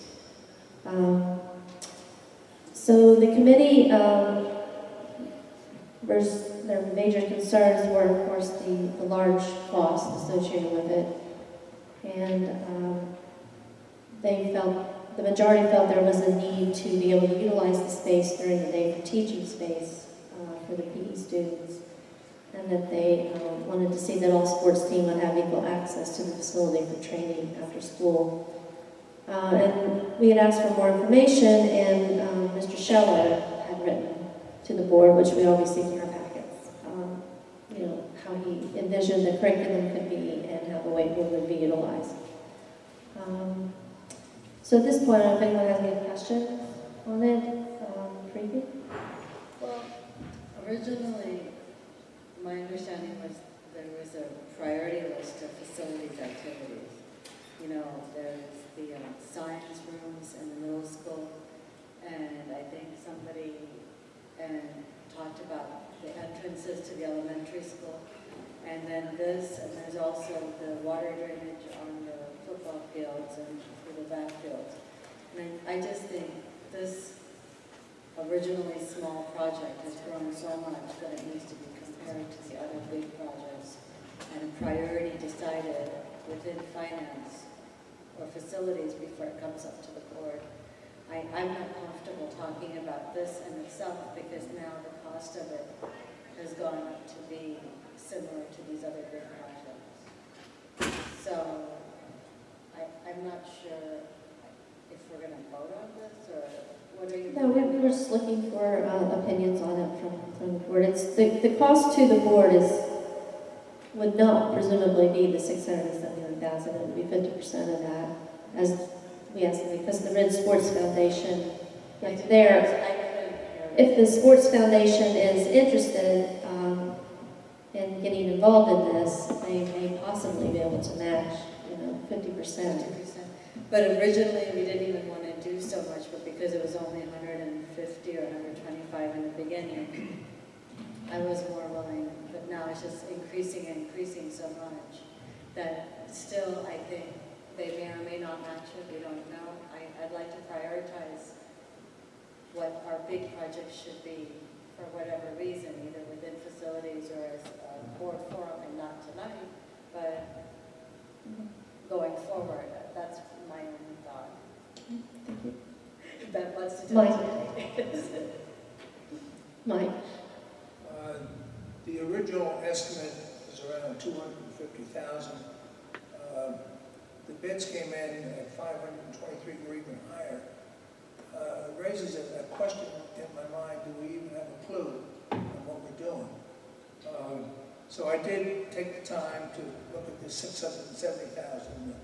There's no drawings. I was unable to get a copy of any of the estimates because it was privileged information.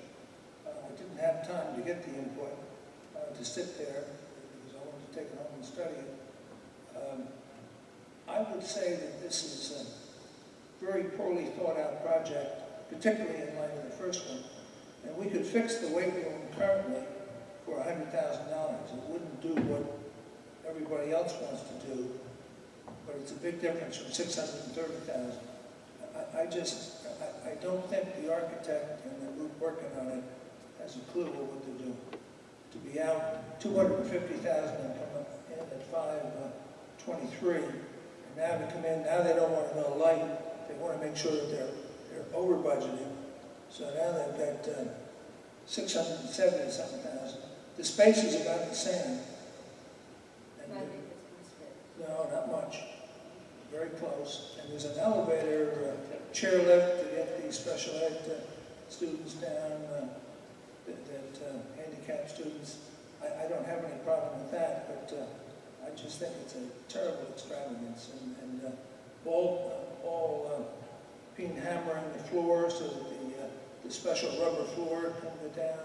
It's just, I don't have any confidence at all in the fact that they would not share the numbers with me, other than I could look at them. I think there's still a problem. Thank you. Beth? I think it's admirable the Ridge Sports Foundation wants to contribute to this project, and I do think it's a worthwhile venture, but with that being said, I need to reiterate what Mrs. Shaw said, because I was thinking the same thing over and over again. We're asked to spend large amounts of money on projects, but we really need to step back and prioritize what are the most important projects. We've been deferring science labs at the middle school for many years. There's security things before, I mean, the list is huge. So I think the project is good. I think it's great that people want to contribute, but we need to step back and look at the budget for the upcoming year and figure out what our priorities are before we move forward. Like if you look in the finance minutes that went out, there are some preliminary drawings. They're not detailed, but you got to look, there's some photos and drawings to see. But that being said, there's not a whole lot of detail to be into anything yet. I was at the meeting. I asked to see a sketch of nothing. I did look at the lower floor drawings of the high school, and I did get a feel for where the thing is located. There's no details. And if they generate a plan, fine. And I'm very sure that the space is very close. So I know it's air conditioning, it's the floor, but there's at least $200,000. I don't have a clue where it's going. And I have no confidence in estimating ability of the architect at this point to be out as far as he has been already. But I did take the time to try and find out, and I did give the committee a warning that I wasn't going to look around, so I was told I couldn't have the data. Yeah. I kind of agree with what's been said, but I would like to add that having one of my own children kind of significantly injured in that existing weight room, I think there are some safety issues that need to be addressed. So if in fact, whomever finance or whomever does an evaluation of which projects should be prioritized, and I think that's a very smart idea, I think we still have to go in there and look and see what can we do to make that safe. It's way too small for the number of students that we expect to use it. It's a problem. So what can we do to make it safer, to make it more up to date with what we expect to use it for curricularly and co-curricularly, and maybe we do that at a much smaller budget. I just would hate to think that we're going to just set the whole thing aside in favor of something that may need attention at a greater ticket, dollar ticket, and not take care of the safety concerns, because I do know there are some. I'd like to add one more comment. It did fail a QSAC review at the weight room, so that we do have a deficiency that we've got to do something about. To be clear, they didn't fail us, but they did advise us that if we didn't correct it by the next one, We would. we did. So this is what we did. 2015. Yeah.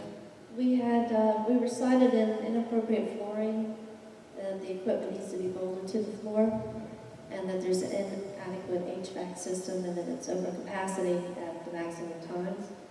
Now, for the $100,000 estimate of fixing it, we could do something for the HVAC, the flooring, and the equipment bolting, and we could probably repaint, but that's not going to address the capacity issues.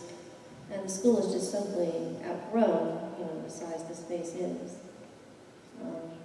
And that's why I guess they were looking to expand into the other room or look at this other space.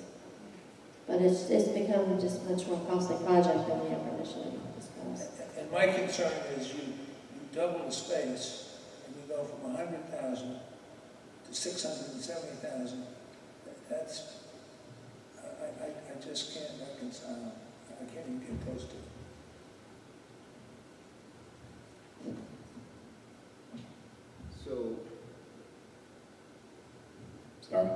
So we have a budget right now that's been set aside at $125,000, and just assuming rough figures, if $670,000 is the price tag to accomplish this other level of work, and supposing that the Ridge Sports Foundation is willing to help raise half of the total project, we've saved $125,000 already for the notion of the project. They've already committed by board resolution for $125,000. So there's $250,000. So you're looking at probably another $250,000 that the board would have to commit from a budgetary perspective. We don't know what the final cost would be, but I agree with Mike that we are looking to make sure that we come in under budget in this second effort. And so if it were financed over a period of 5 years, you're probably looking in the neighborhood of $50,000 a year to bring this project to fruition and potentially have it funded, if terms can be arranged, with a donating party at the 50%. So I just want to kind of reiterate that while we do have a lot of projects, and we always will, in our long-term list, a $50,000 a year commitment over 5 years is a lot less than many of the other big-ticket items that we have prioritized in the past. And certainly it makes sense to always take a look at your priorities. I just want to make it clear that we are potentially working with an organization that wants to help wants to possibly raise half the project cost and has been trying to help us do this for over a couple of years. And I just feel like, as I mentioned, we want to try to give them some kind of message because they're sitting on this $125,000 commitment that they've already made. I don't know how much of that they've already raised, but I know that they are working toward that end.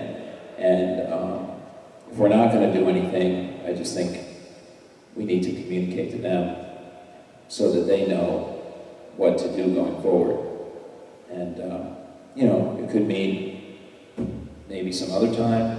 It could mean maybe the Sports Foundation says, we're going to fold and we're going to stop this fundraising because we can't come to an agreement on a project. So I just want to, you know, kind of make sure you are aware of that consideration and possibly losing a source of funding for half of this project that, for a lot of the reasons that Mr. Shettle outlined in his rationale, I think makes a lot of sense to try to find a way to do. So, Are you sure they're going to fund help? I can't speak for them. I can say that we've talked about it, I just want to express to the board that at some point they just may lose their energy to do this fundraising and to try to help this go forward if they feel like there's no commitment to try to make it happen. And I can't speak for them, they're not here, but it might be prudent if we want to have this opportunity to work with them to have a half funding opportunity or about a half funding opportunity at least discussed, that some consideration is given to that. I'm concerned that we're going to lose any momentum. The board could lose the momentum to have the support for this community group and have something done that potentially could be funded 50% by an outside entity. And we've seen, you know, the Berners Township Education Foundation kind of go dormant, not necessarily having a project to work on. And the Sports Foundation that helped put in Lee Field, they're looking to do something positive. And I just want to make sure that the board is thoughtful of that. I don't know if maybe you want to, even by show of hands, have ask us to try to arrange a meeting, bring the parties together, do something, because I really feel like, So let me because verbalize it. just one other note, this is their fundraising season. It's a great time to raise funds. I know that they would love to know that the board wants them to raise these funds, but at the same time, as of course we always do, and why we went to so much trouble with the resolution last year, was that we don't want to tell people to go out and raise funds and then not do anything with those funds, because then we all look a little silly, and what do they do with the money, and what do they tell people when they've told all of their donors that they're going to help get a project done, and nothing gets done. I think these are all things to be thoughtful about. Can I ask how you say it would be financed for about $50,000 a year over 5 years? What type of financing would that be? Well, that's something that Rod and I have talked about, that we would have to talk to some of our financial advisors about how we could do that, but a 5-year capital project loan of sorts might be an option. We'd have to talk about how we might be able to achieve that. But, that's similar to what was done when the field was done. There was a 5-year program. Don't know exactly who held who the lien was against or who the exact financing was through. Was the board, in writing ultimately responsible? But it was paid back over five years. And obviously, it's been a tremendous project that has gotten, used by so many people to the point now where it's worn out and needs a new field. But, I just want to make sure that we're being thoughtful of the fact that there is an organization that wants to accomplish something, that wants to be involved, that is willing to do fundraising, but I think we're getting to the cusp of where that willingness is going to collapse if we can't come to some agreements about how this could get done. I just want to make sure that people are aware of that. That's all. Mine. two items. One you just mentioned was the fields. The existing field has to be redone, I think, this year. We had asked the Sports Foundation when we first began the artificial turf, whether they would stand behind it and start a fund to replace the turf. And yes, no, and we never really resolved it, but they'd rather put that back in the district and go for something else that will eventually be back in the district. So I know it's a popular item, but I'm totally against waste. And if it's waste and if it's overspending, I don't care whether it's $50,000, but you're talking $630,000 for an existing space. I'm having, and we don't have any details yet. I'm having trouble with that. So I just tell you, don't be too quick to try and make friends if the project's a waste. Yes, you can spend the money. We could probably do it for $1 million too. That number hasn't surfaced yet. But it should be the right price, not a high price. So Mike, I'm under the impression you're not against the project, you just don't think the price is. Absolutely right. I think the weight room, particularly being cited by PARCC, we have to do something. Well, I agree, and I do see the advantages of the new space. I think the price tag is, does have a lot of people concerned, even at half. Sports Foundation raise it. It is just budgetary estimates too. It's not final plan, right? It's not even an elevator. So to get the handicapped students down, because it's down on the lower floor, no entrance. Although we did talk a little bit, could they come down the ramp? And that wasn't an issue we could resolve. But it's one person in a chair, and the chair goes down. Yeah, it's a lift. It's not even an elevator. So if you start talking special ed classes and things, it's really an out-of-the-way location. So I think it needs some more looking at. So, can I propose that finance speak to the Sports Foundation to see if they're interested in funding half? That would be my one question. And then the second thing is, can we get a real, more fleshed out estimate of what it would be? And I'm sure we have to probably pay to even get that estimate. Well, I think the first question, the Sports Foundation is looking for it the other way around. They want to see the board's commitment for the project, and then I think they'd be interested in talking about what they can fund. I think for us to go back again and say, we're not sure, but would you do that? I don't know. Well, they would be encouraged to engage in that conversation. I think that's right. No, I just think that depending on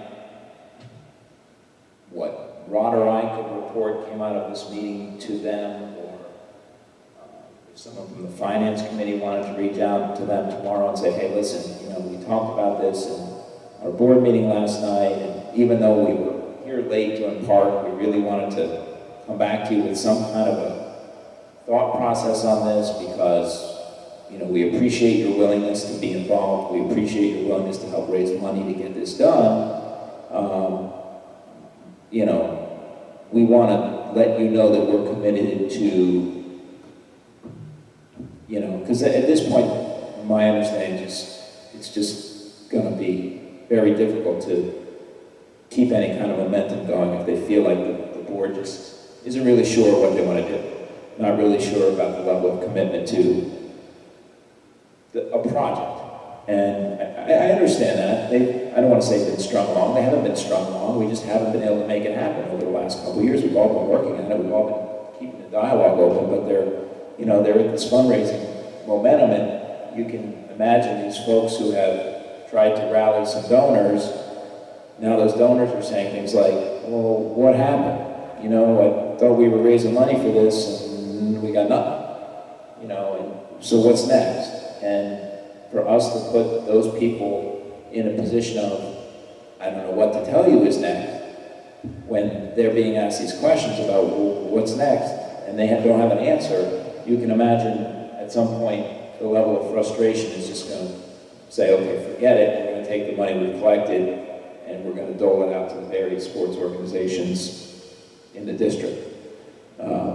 And I think, you know, whether you want to try to call some kind of a quick meeting or something, or if you want to do some kind of show of hands motion tonight that you're committed to doing a project with them,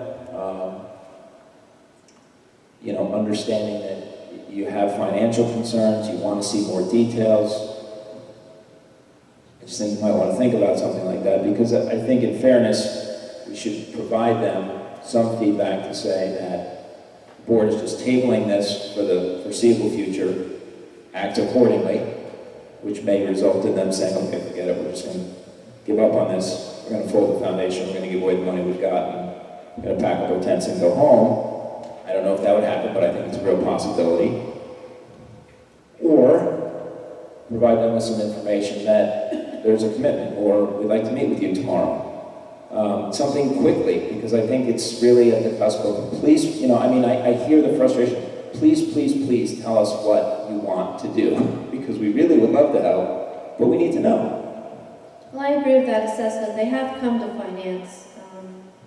Just a few months ago, they were, summer? You were at that meeting, right? You were at? And they were frustrated then, and, you know, requesting that we just come up with a project that they can get behind. Because if they're trying to decide even to continue the sports foundation, they might fold it into just the individual booster funds. Okay, so if this project balloons up to $1 million, we just don't know. We don't have enough information. At least I cannot commit to a project if I don't have a real estimate. So if you guys can find a majority, great, but I'm not going to commit to something without fleshed out details. And from what he said, it's not fleshed out. And from what I already know, from the estimate of the original waiving, it wasn't fleshed out, and they told us it was $225,000. So whoever's giving these estimates, I want real estimates, or more fleshed out estimates before I can commit to a project to a sports organization. Well, I think these were preliminary budgets so that we could get a ballpark idea. If we tell them we're willing to commit going forward, I would assume that's when we would look into the work and spend the money to get the real, you know, engineering estimates done.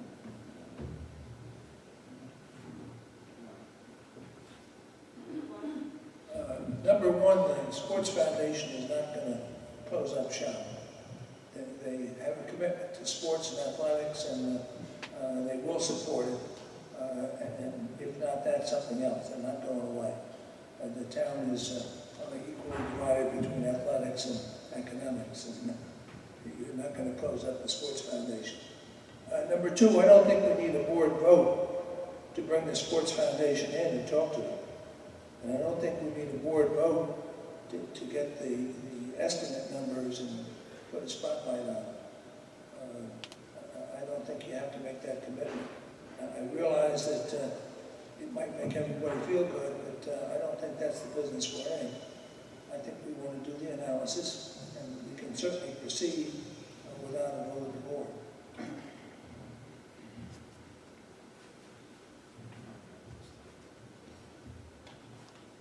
I'm not sure I totally agree with the Sports Foundation and who will work and who won't. It might be different players, Mike. I do know that I've been told that the players that are involved in the current effort, their kids, a lot of them aren't even in the schools anymore. They've told us that in the last meeting, kind of implying that, look, you know, we want to do something because we have the organization, we have the structure that we initially set up when we did the field. We've hung on to some of that organizational fortitude.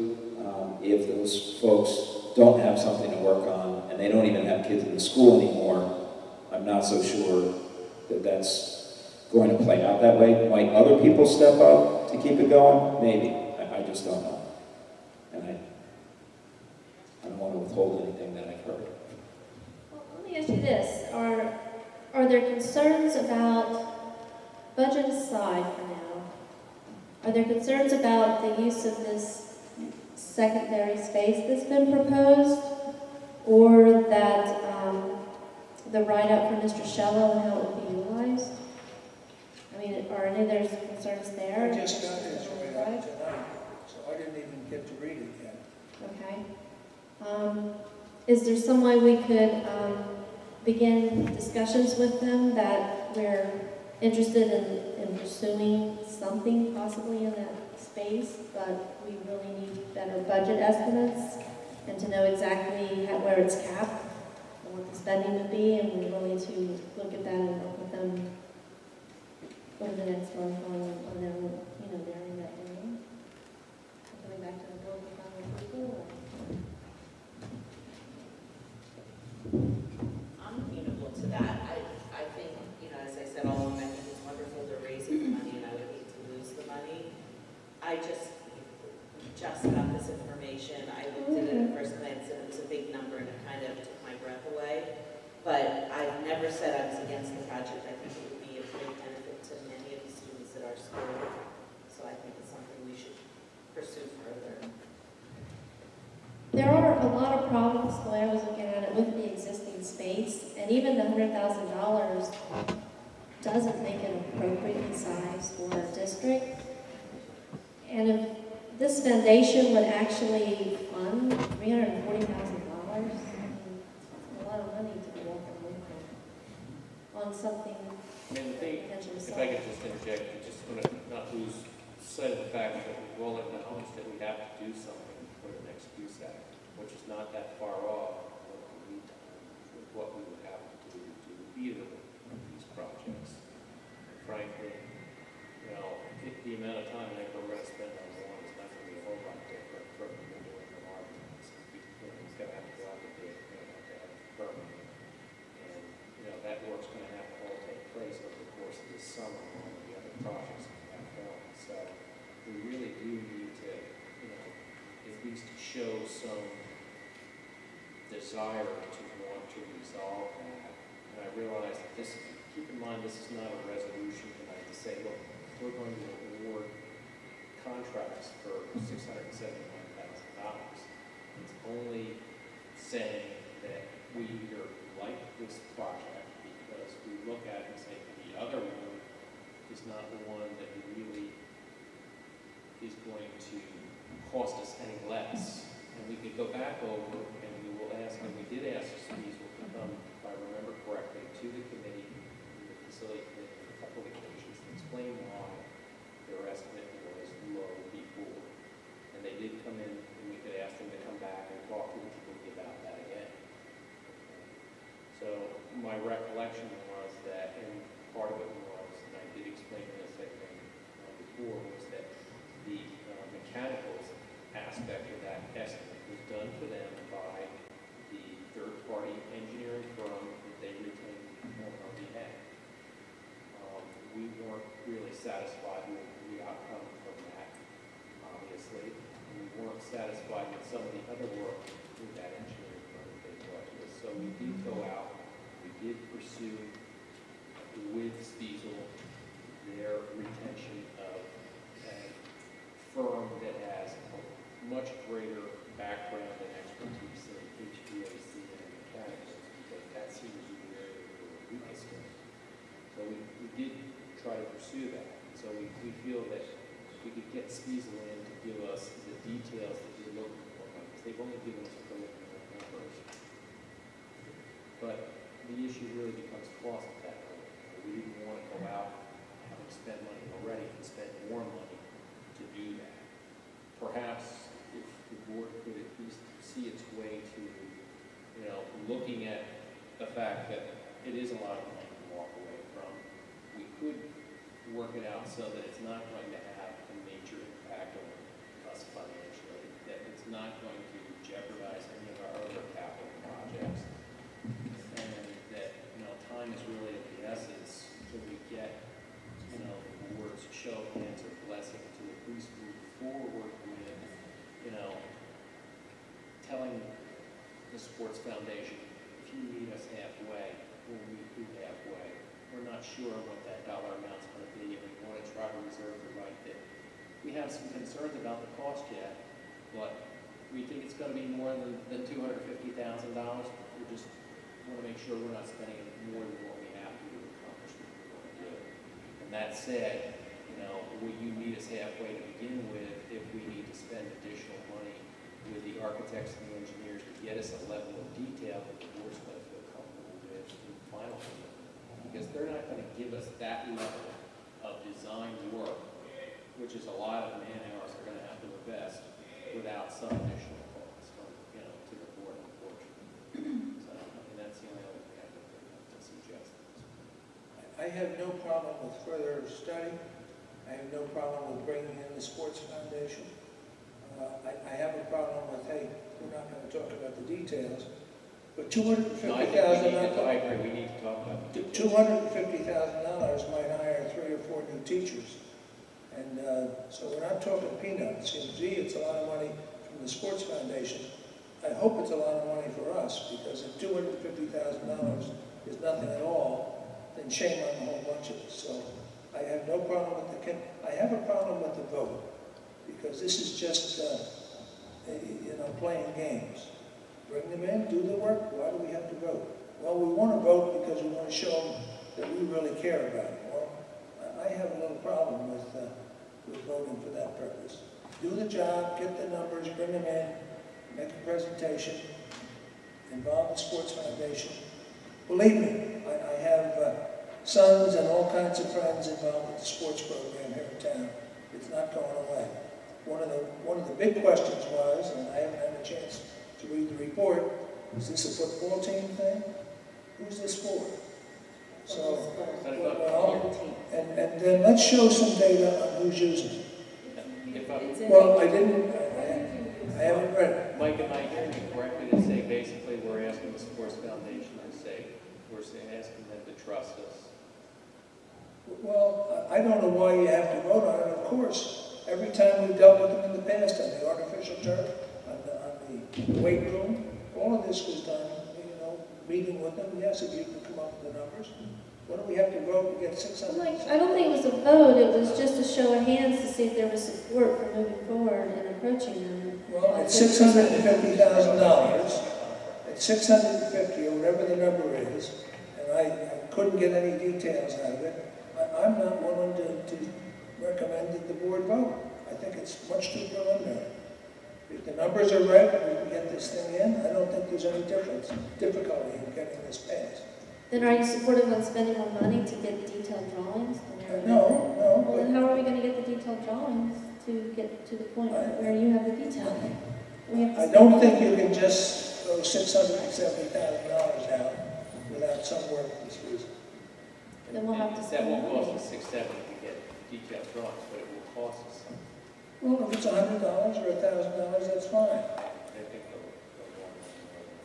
Well, to date, I even asked the question whether getting anything from them even makes any sense to begin with, because to have an estimate of $250,000 and come in at $500 and something, that's laughable. And that was after we reviewed it, so that wasn't just a superficial review. That was after we reviewed it. And of course the Sports Foundation is frustrated, because we've been working on this for 2 years with bad numbers. Let me just share this one other thought. I know that I did speak to Dan about this issue of the cost of preparing a detailed project proposal and having enough work done that you can have the details. And it may be that the Sports Foundation would be willing to pick up the tab for that. I could approach them about that and say, listen, you know, you guys are much more excited about using this alternate space. You're much more excited about doing fundraising for this alternate space. Are you willing to pick up the tab if it's $4,000 for some architect / engineer to really do some drawings with some details and so on? And let me just suggest that maybe, you know, I think we need to be able to give them some information. Is the board, you know, comfortable with a conversation to that end? And my reporting to him that if the figures look good, the board is open to the concept of continuing the 50-50 concept. If the project proposal looks desirable and the budget makes sense, even if it's more than 250,000, because I think we all understand that it would be. You know, I don't want to say anything to them. I mean, I'm not throw me a bone here. I'm out on a limb. What am I going to say to these folks? I want to be able to say, look, you guys pay for the, you know, real legwork on Plan B. I think that the board is open to discussing 50-50 funding options. Can I say that? I would agree to that. I also think it's to their advantage to also know what they need to fundraise for. So that seems like a first step before really committing anything. I was just frantically looking for Richard's actual letter. I skimmed it this morning. There were 3 options. Right. And one of them was the basement, and another one was a shed. And I thought the shed was actually better than the basement, but it cost more. No, the third option wasn't a shed. It was a separate structure, Right. complete separate separate structure with a structure. whole new But facility. I thought that would be even. You'd be over $1 million. That's what I thought. Yeah. So the point is that I still think that basement part, like cost benefit, it may be better to go to the separate structure. So let them do their, get a detailed study of both if they want. I would even say that. I wouldn't support a separate structure. There's just not land to put it on. It's just. Because I just don't want to have the problem that this gets over budget and it's the same thing as a separate The structure. other problem with the separate structure is the students have to leave the building and they plug up whether to get it, just to make it clear. So that's fine. So I like your, I don't want to stop dead in the tracks. I want to have to go forward. And I like your idea, Nick. I don't know what everyone else thinks, but I'd like to also go home. All right, so Nick, you're going to approach them about funding, some detailed drawings so we can narrow down what the budget would really be, and that if it looks like it's a good range of possibly 600,000 or less, that the board would be interested in entertaining a 50% doing it, and possibly financing it over 5 years. Is that fair for everyone? Is everyone listening over there? Yeah. Okay. I'm sorry, All right. Believe me, I'm not trying to drag it out. I just feel like we have to tell these people something. All right, I think majority are supportive of that. All right, what are we up to, guys? All right, thank you. Can I have a second, I please? second that. All right, anyone need questions or, you want to move over here? Or our video stuff.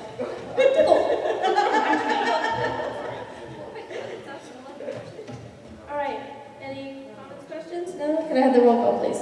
Mr. Byrne? Yes. Mrs. Swarner? Yes. Mrs. Gregg? Yes. Mrs. McGowan? Yes. Mrs. Richmond? Yes. Mrs. Waldridge? Yes.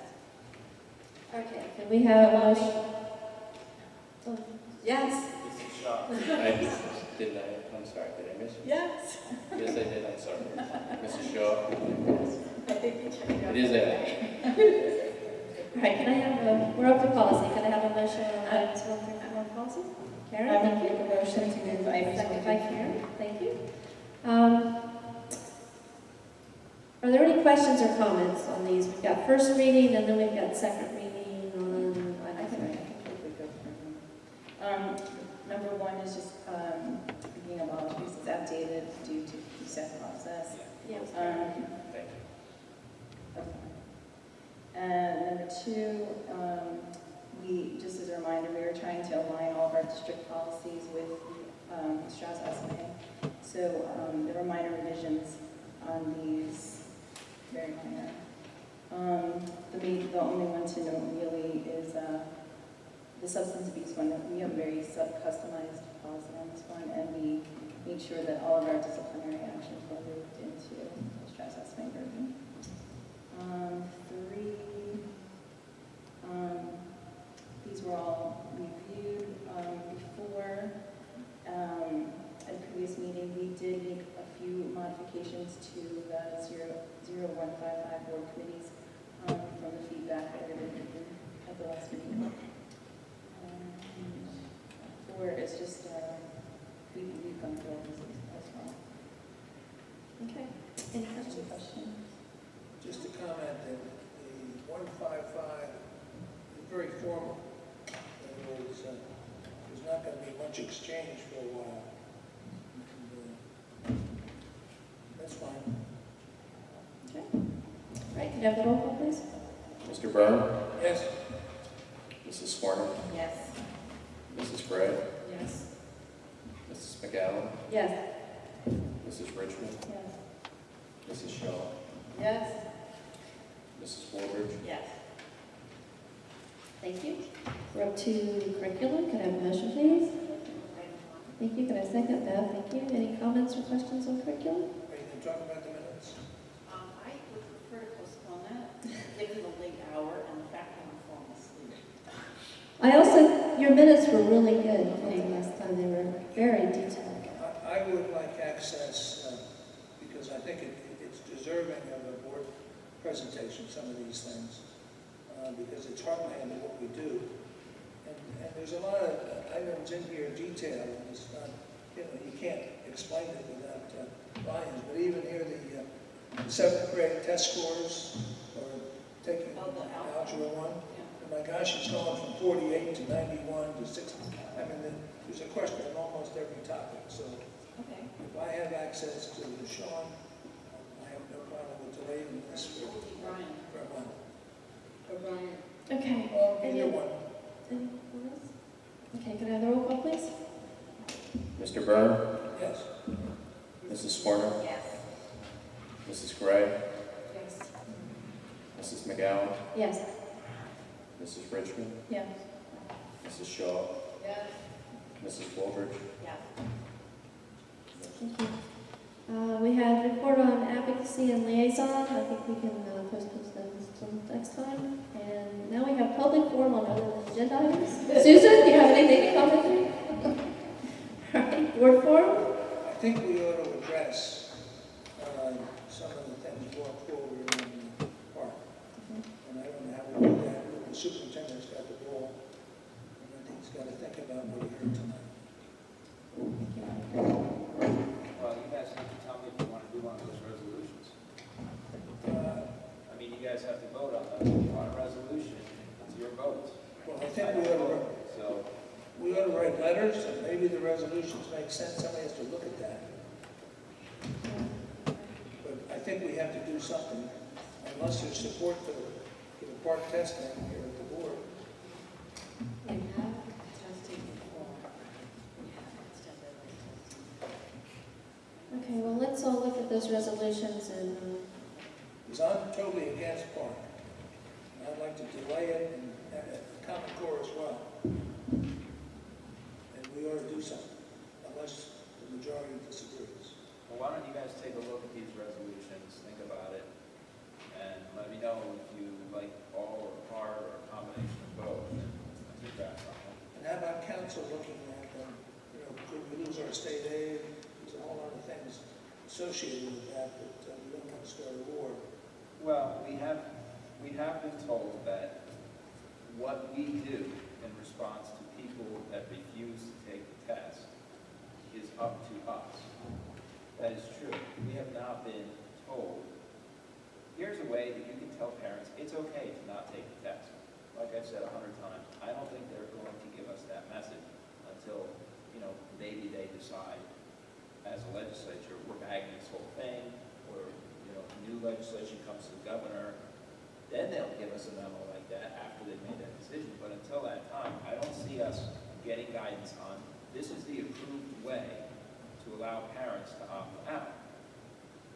Because they're expected to take the test, but they're also not going to tell us what to do with people who refuse to take the test as far as, local consequences. If we wanted to provide an alternative setting for education, we could. If we wanted to tell them that no alternative education will be set up, your student will be sitting in an auditorium watching a movie because the rest of the staff have to administer the test, we could tell them that. We could tell them there aren't going to be consequences about, attendance. We have the ability to do those kinds of things, but I don't think we're going to ever get anything unless they change their position in Trenton that says, this is the approved way for people to not have to take the test. It's okay. You don't have to take it.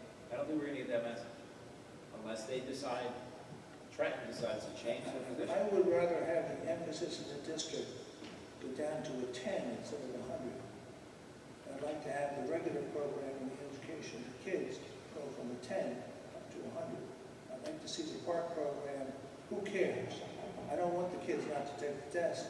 I don't want the emphasis on it. Well, and I think the emphasis is the problem because you're destroying some of the great parts of this district. Well, I think that what you heard tonight is not necessarily, you're hearing emotional reactions from parents. It doesn't mean that this 10-100 scenario is a reality. It's the perception that some parents want to share with the experience that they're seeing in their child. And you heard that from some parents. A lot of other parents were just being negative in general about PARCC and didn't have any real data. Like some of these people talking about, they know as if they know what's going on in every classroom. Well, there is no data. Nick. It's a brand new program. It hasn't been tested, and we're giving it 100% effort. And so are the teachers. And I'm arguing that back up that, stop that program. Don't tell the kids not to take the test. Take the test. But who cares what they do on it? Well, right. That's what one person said. Do whatever you want. Take the test. I think that's the great answer. But can I just say, what I heard was some parents saying, oh, my kid's going to fail the test. I think that's why they're in the audience, because they're worried that their kid isn't going to pass the test. So therefore, what are you going to do? Hold them back. So therefore, they're worried their kid isn't going to do well. So my only concern is to alleviate some of those concerns. Right. In your question and answer, if you could just address. Or a board resolution could address that, so that they know that people want to know, well, how would this score be used? Are you going to use it to place my kid in a remedial class? Are you going to use it to hold my kid back in some way? Well, if you're going to help be the negative kid, consequences yeah. because of this test score. But you can choose to get help. You can always deny help. So you could say, we as a district could say, we're going to help the kids that need the help. And then if you choose not to take that help, then that's your choice. The weight room versus this issue. Well, the weight room is more important. I'm going to tell you that the most important issue facing this board is PARCC and Common Core. And, well, it's time to leave. And I agree, it is time to leave. But it's a major, major issue in this district. And to dismiss it, yeah, but nothing. I don't think anyone ever said the weight room was more important than the education of the children. The important thing is not PARCC. We had to vote on the success of our students. We had and PARCC is one element that impacts that. We had to vote on the weight room. We didn't vote. God forbid, yes, we did. Yes, we did. God forbid we say anything here about PARCC, because I think we ought to end the meeting, but I'm very disappointed. If that's the best. All right, can I have adjournment, please? I'll vote yes for adjournment. All right, can I have a second, please? Thank you, Karen. I wish you people a nice Thanksgiving.